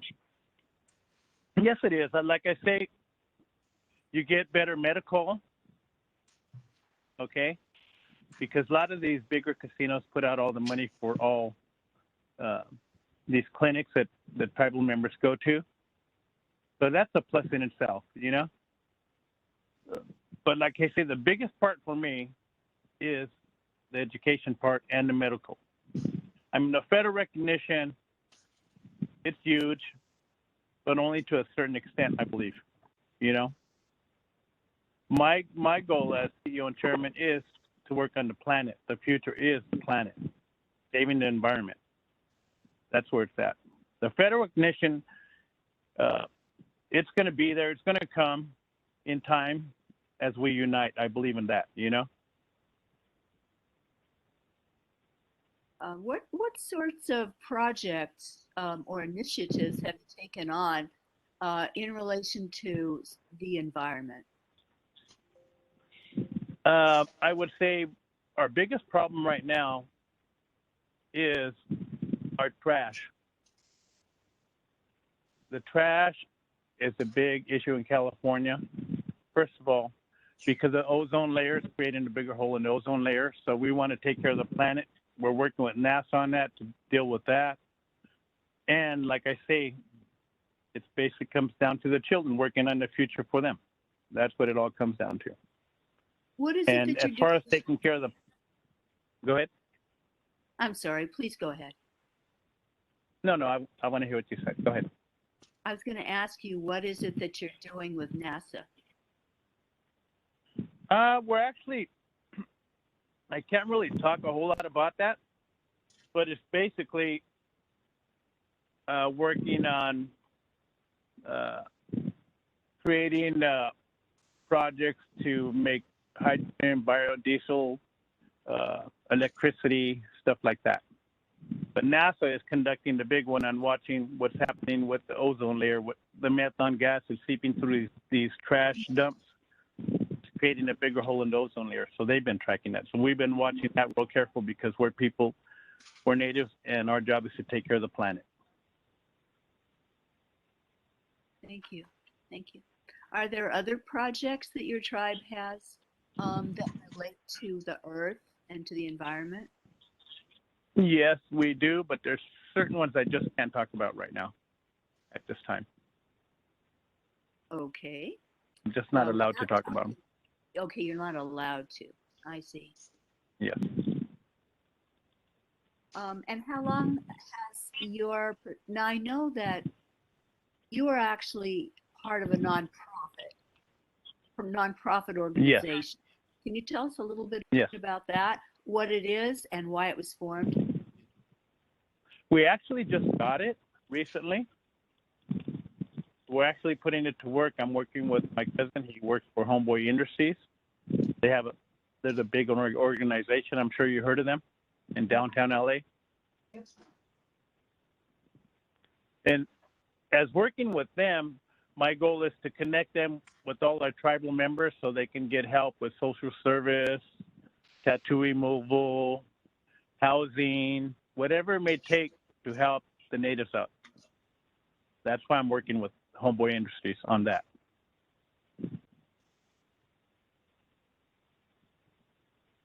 And are there Hello? other initiatives? Are there other initiatives? What was that again? Are there other, let's say, projects and activities of your nonprofit? Not exactly right now. We're putting it together right now. We have a plan, and we're going to exercise that plan. So right now, I just can't say a whole lot on it because we actually really got it. So that's we're working putting that together right now. Yes. You're talking about getting your eyes. Yes, we just received it. Yes. You mentioned something to me about, can you hear us? Can you hear me? You're breaking up. That's why I can't hear you.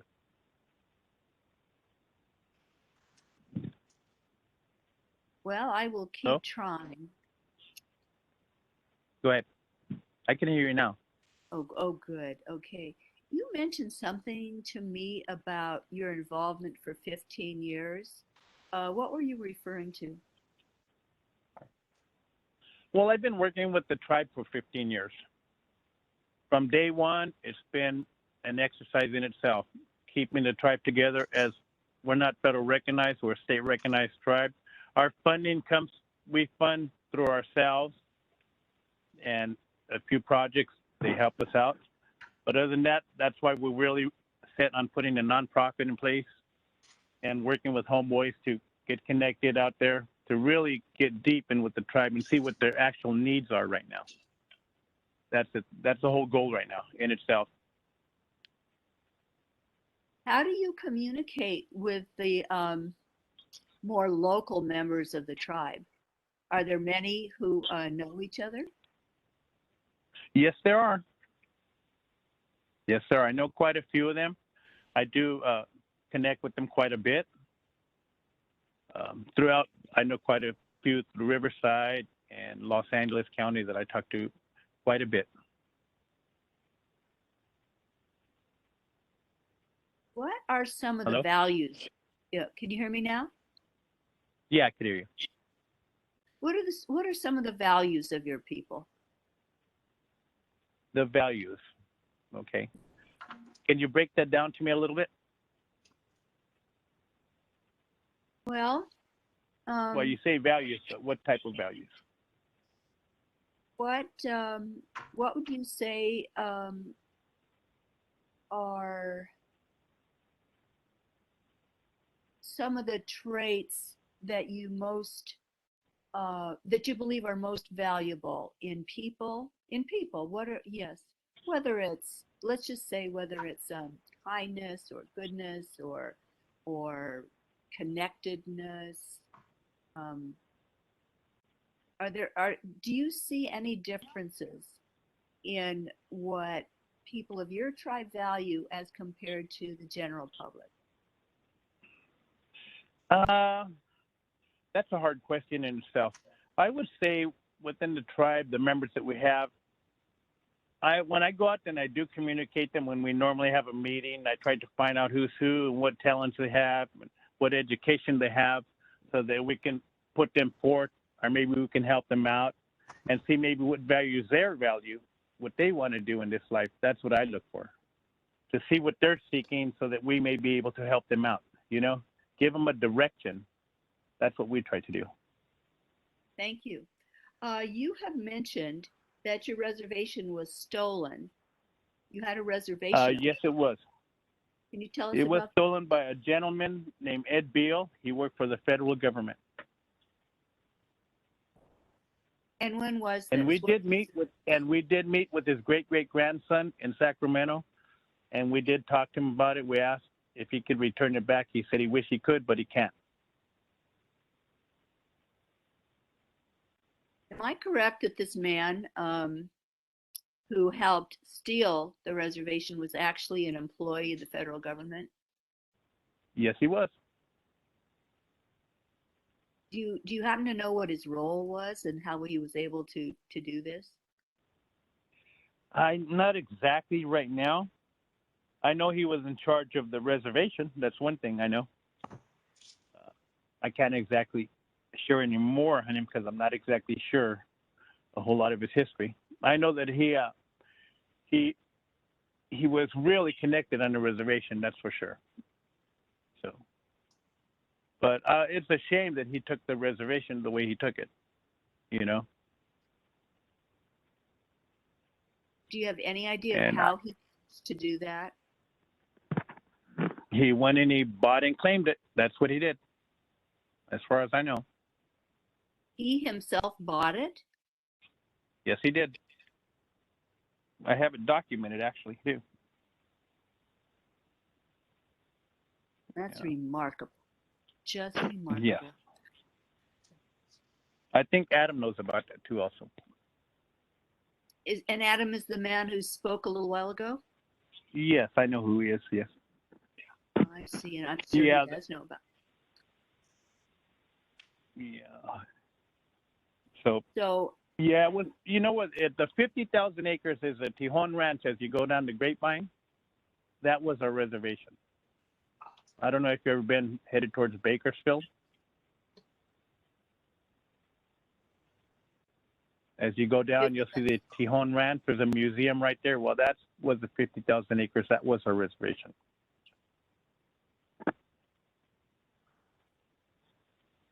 And are you taking some steps to get it back?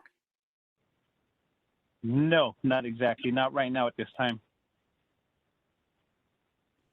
Is this a hope, though, or have you just accepted that you... I believe something's going to take place over that. I believe what happened opened a lot of eyes in history this past year. So I believe there's a lot of things coming out of what happened with the Black Lives Matter. So I believe they opened a lot of doors, you know? Interesting. For your people as well. Yes, I believe in that. Do you have any You other know, examples? I believe in this. I believe in this, Rebecca. If you're honest, things will happen. If you're not honest, things don't happen. But if you continue that path, things will always take place as long as you do the right things. That's why when I talk to the kids, I look at their eyes. I look them up and down to see if they're serious, if they're really looking to want to make that change, you know? Because I know what that all is about.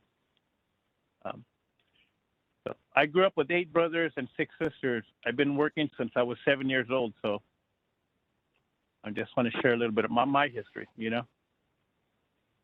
And I'm also an Apache. My grandfather was an Apache Indian too also.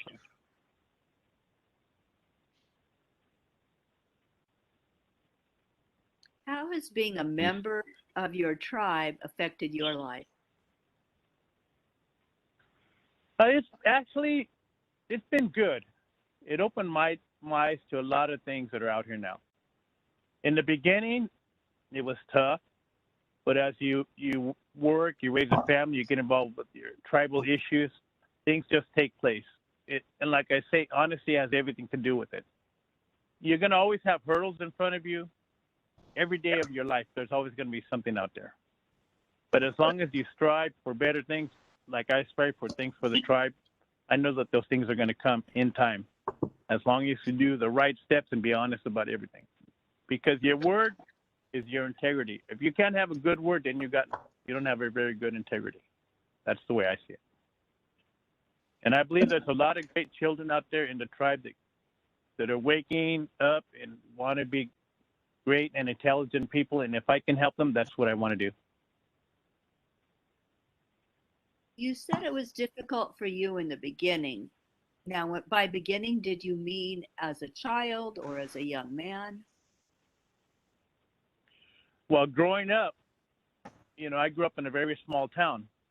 So when I grew up, you were only allowed to stay on one side of the town. You couldn't go to the other side of town because you weren't allowed there because you were the wrong color. Bottom line, that's just the way it was. And it's still like that. It's sad to say, but it's still like that. I've been many places in my life, and I can see there hasn't been a big change. The change needs to take place now. There's way too much racism, too much, and the whole sad part about it is that we're all the same blood. We're all going to go to the same place when we leave this earth. We're going to go to the great creator. That's it. And what you did good is what's going to take you down the road, and what you did bad is not going to take you. I believe in that. Which is the town where you grew up? Excuse me? You were mentioning the town where can you hear me now? Yeah, I can hear you now. You were mentioning the town where you were mentioning the town where you grew up. I grew up in Northern California.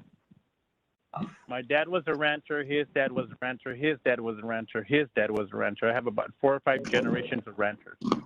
I'm a rancher also. I know all about crops, fruits,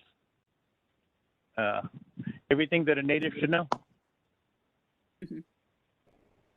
And where do you live now? I live in West Hills, California. I've been here 30 years. What would you like else? Excuse me? I'm so sorry. What were you going to say? No. I'm just saying that, the future is bright right now. I just see a lot of doors opening with everything that's taking place, but it's all meant to be, especially for the natives. There's going to be some big doors and some great opportunities coming, and I believe in that, Well, that is wonderful. What else might there be that you would like our audience to know about your people and your history? The tribe has been here 7,000 years, like I say. I don't know what they did 7,000 years ago, but I know that those natives are survivors, just like we're survivors now, and we're always going to be a survivor. The natives are not going to go anywhere. We're going to keep multiplying, and we're still going to be here. I believe in that.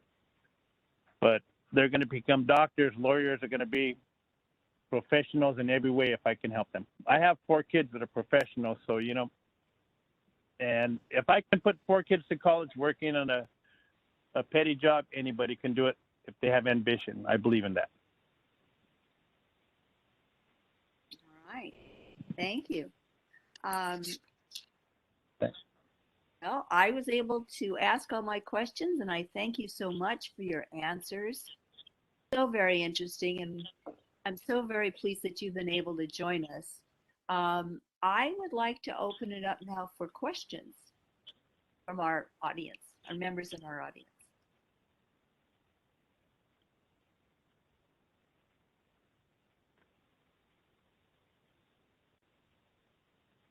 Are there any questions for Mr. Alvarez?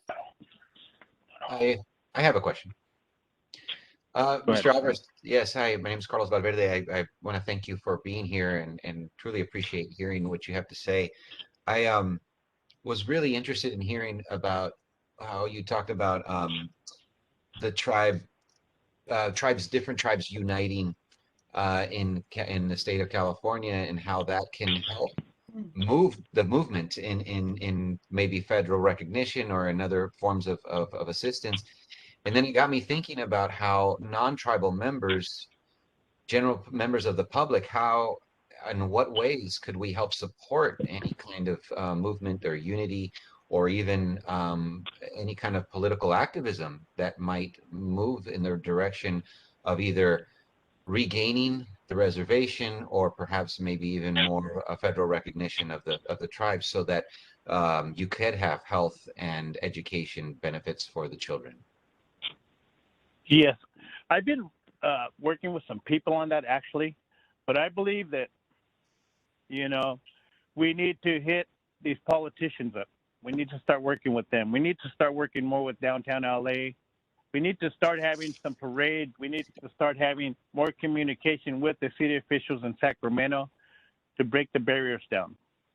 It's if you really think about Sacramento, you really think about Los Angeles, a lot of politics involved in all this. And those politics need to change. They need to be opened up to the natives in many ways, considering we've been original landowners of the city of LA, you know? I think that's very important, that we need to stand up and let them know that we're here now. And I think with help from people from the public and some representatives, it can happen. It just needs to happen with the right people that have that simplicity and that heart to see that the natives are here and we're not going nowhere. That's what I see out of this, you know? Yeah. Thank you for that. It's just a heavy road, sir. You know, the tribe, and that's, as we talk about unity, there is other fashions, sir, but we should unite so that we can get and gain that federal recognition, so that we can seek and find the children that really need the help within the tribe, other than the American dollar, because life is not about the American dollar. You can have that any day. That's the way I see it. Thank you. Thank you. Yes. Is there Good another question? Thank you, sir, for sharing, and I'm honored again for being here. I had a question. You said about the Black Lives Matter, it opened up chances. I was wondering what are these chances were? From what I see, what happened, you know, with all the politics involved and the Black Lives Matters, to me, you know, they were hurt. I understand that, but I believe the natives were hurt a lot more. So I believe the natives, it's our turn now, because we were here 7,000 years. We haven't squawked about a whole lot, but it's time for us to do that, to let people know that, hey, there's a tribe in Los Angeles. There's a number of tribes, a number of fashions, and there's a lot of great people within these tribes. And if we all could connect together, we can all do something great. And that's the future of LA, the natives. It's about the natives now. And racism, to me, people that believe in that, they don't count in this life with me at all, because we're all the same people. We all bleed the same. We're all going to live and breathe the same fresh air. We're all going to die. So why not be nice to each other? Why not take a different path in life? Make a change. That's the way I see it. Thank you. Hello? Is there another question? If I could help in any way, let me know. I would be more than happy to help, honestly. Thank you very much. We appreciate that. Yeah. Sarah, are you a student? Triple Verde student. Honestly, I'm glad that he let me know about this. Yeah, education's important, young lady. You know, I have a 26-year-old daughter. She works for the Pentagon. So, you know, if she can do that, anybody could do that, because she's a native that I seen her study late at night, probably just like you, to 4 or 5 o'clock in the morning. So your goals are there, and they're going to be taken care of as long as you work it out. Thank you, too, for the question. I have a question for Sarah. Go ahead. Sarah, how can we get the students more involved? As our native speaker is saying that they need the young people to be involved and to be interested. What do you think we should do next? You're asking me? Yeah, because you were thanking your teacher for letting you know about this. Of course. Honestly, if we're people are not aware about the issue, and if we could let more people understand what the natives are going through, because we're not learning more about it in the textbooks, and if that increased, then we could make a movement or start making some changes about everything that's been happening. Thank you. Are there any other questions? I have a question. Go ahead. Good afternoon, good evening. I'm a member of the Equity and Human Relations Advisory Committee. My name is Haifa Muammar. Thank you for talking to us tonight. You were mentioning that the tribes in California need to be united. Can you share with us what are some of the obstacles against this? Why they're not united? What are the issues they're facing? And as how can the general public be of help? After, of course, you know. I would like to talk on that, but then I don't want to offend the other tribes. That's important that I don't speak on that. I respect everybody in all these other tribes, each and every one of them. If we did unite, it'd be great. But life is about choices, and each other little faction within the tribes have their own direction, their own goals. But we need to put them all together so that we can all have one goal. That's working together, uniting together, and seeking a better road down the way. That's the way I see it. I just don't want to offend any of the tribes by saying anything that I shouldn't say. Okay, thank you. Fair enough, thank you. Other questions?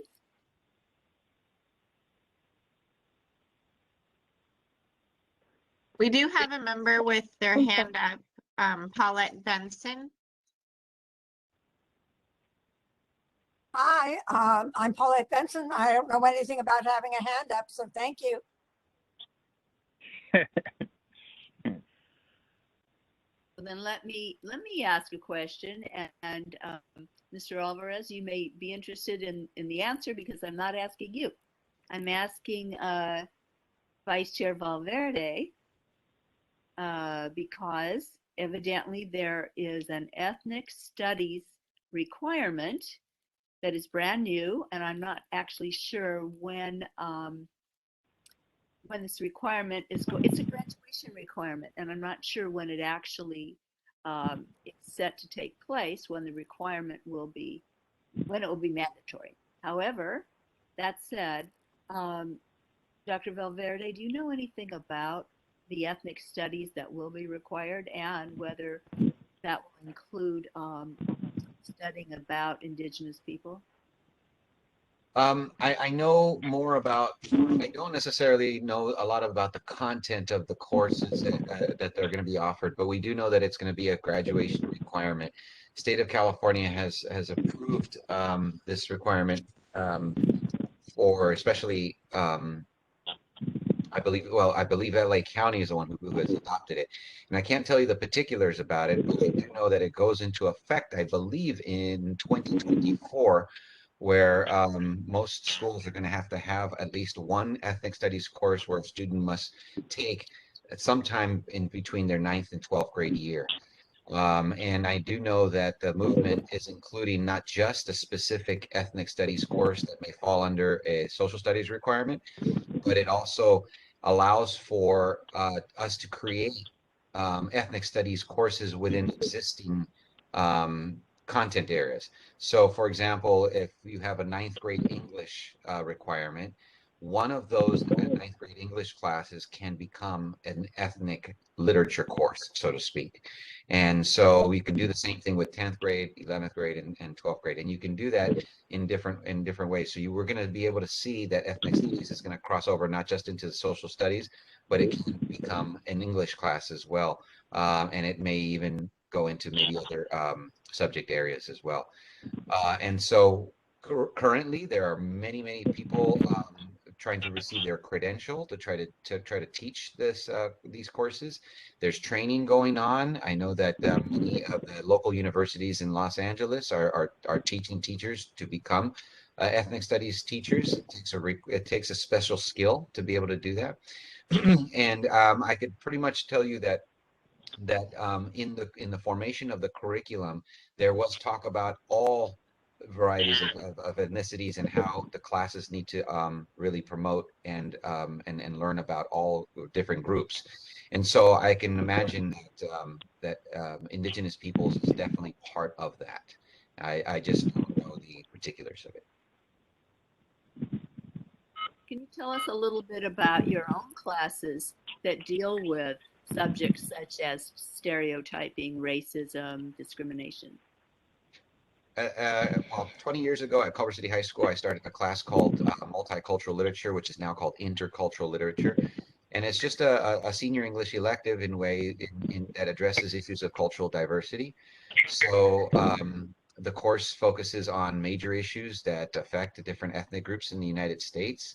And we definitely talk about issues of racism and discrimination, and we look at it from a historical and a contemporary point of view. And so it is one that mainly really gets students to talk about these issues, but really to understand themselves in the context of all of this. And the ultimate question throughout the year is, how do we move beyond this? How do we move forward? How do we keep the progression moving? And like both Mr. Locke and Mr. Alvarez have both mentioned, is that there's this really interesting spirit of hope that's coming from both of them, that I think we need to really pay attention to. And I think that courses like ethnic studies and like mine and other courses and courses that are waiting to be created in the future really need to really latch on to that momentum. Thank you. Thank you for that. Well, I think that it's to say thank you so very much to Chairman Charles Alvarez. Thank you so much. We really appreciate your involvement and all that you're trying to do with your tribe. It is very exciting. And I think many of us, if not all of us, agree with you about the children. So important, their futures and all that they will contribute. So thank you. Right. Their future's in jeopardy right now. That's the way I see it. But you're doing something Hello? about it. Yes, we can Yes, hear we you. are. That is the goal. That's the goal. Well, hey, I have it's a 4 kids. I have a paramedic, math major, psychologist, and my daughter works for the Pentagon. So us natives could do it. All the other natives could do it. That is very heartening. That is just wonderful what you've been able to accomplish with your children. Thank you. Right. Thank you.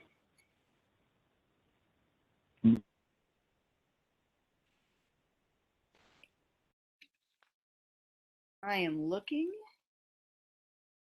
Okay, I want to tell the members of the audience about a little bit about our upcoming projects and programs that the Equity and Human Relations Advisory Committee is sponsoring.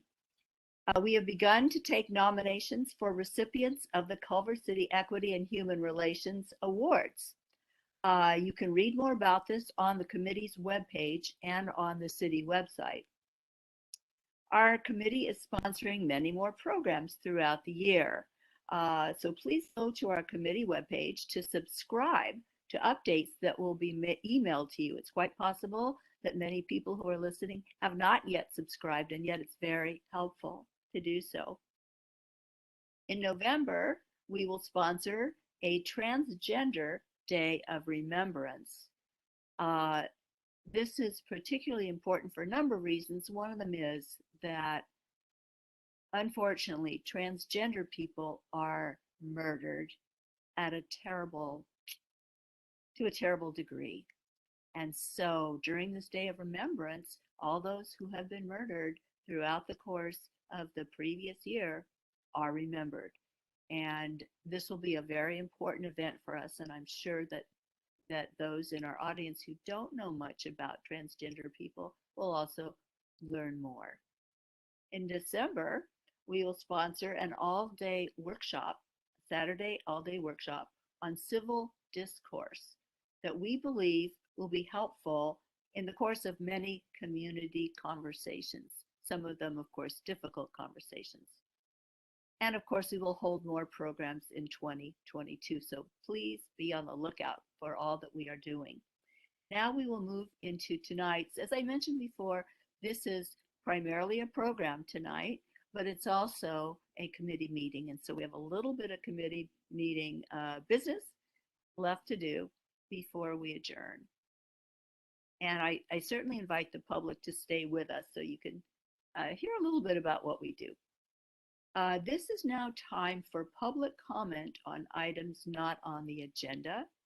Ms. Condran, has anybody indicated that they want to ask a question or make a comment? No, we have no one. No comments this time. I want to encourage any member of the public to consider commenting in the future. You can comment on anything that's on your mind during public comments on items not on the agenda. You can also look up our agendas. And if you realize that there's an agenda item that you want to comment on, that too you can do. You just have to make sure to register for the meeting, and our next meeting will be 2 weeks from tonight. And the agenda will be posted on the city website. I want to I believe we do have someone who wants to speak, Marcus Higgs. Oh, excellent. Excellent. Yeah, Mr. Higgs.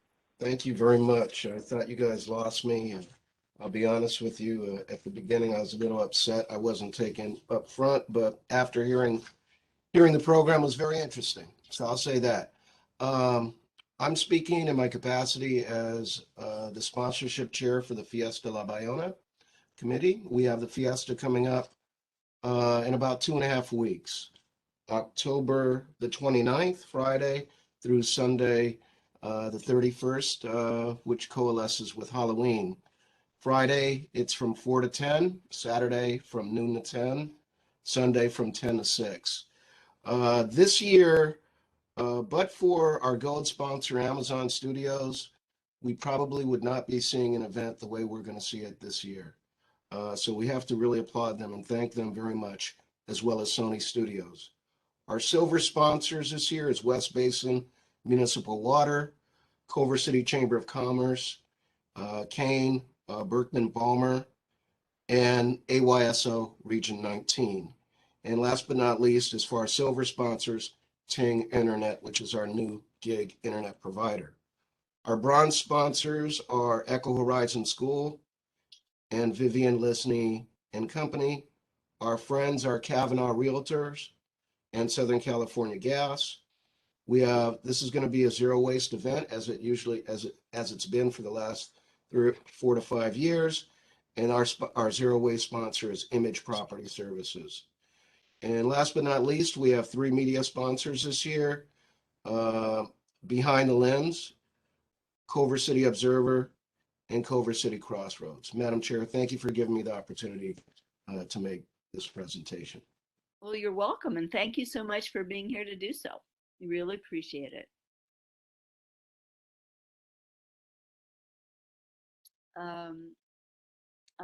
To our members, any ad hoc subcommittees that intend to present a report at our October meeting will need to email their reports to Mr. Castillo no later than this coming Monday, October 18th. So please keep that in mind.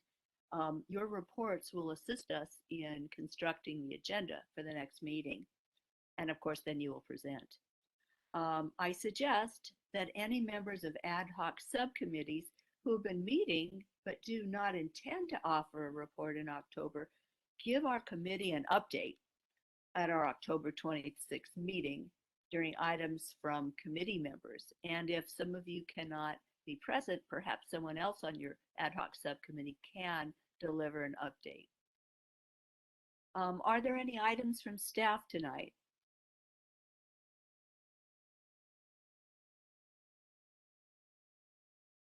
No, we have none for tonight. Okay, thank you. Our next committee meeting will be held Tuesday, October 26th, 2 weeks from tonight at 7 p.m. It seems time for us to adjourn. You know, I just saw a message from Sarah who's saying, can either of you see that Member DiVincente or Steph or Ms. Condran? There was just a message that flashed on the screen. Did you see it? Well, I guess it's lost to us. Okay. I believe it's time to adjourn. Do we have any nodding heads among us for adjournment? I see a few. All right. Well, it has been a wonderful evening, and thank all of you for participating. Good night. Night. Thank you. Good night. Thank you to the ad hoc subcommittee that put this together. Yes, Anissa. thank you. Anissa. No, Rebecca. She did No, most of it. no. Great job there. Well, Excellent job. I gotta go. Thanks. Thank Good you. night. Thank you, everyone. Thank you. Thank you. Bye.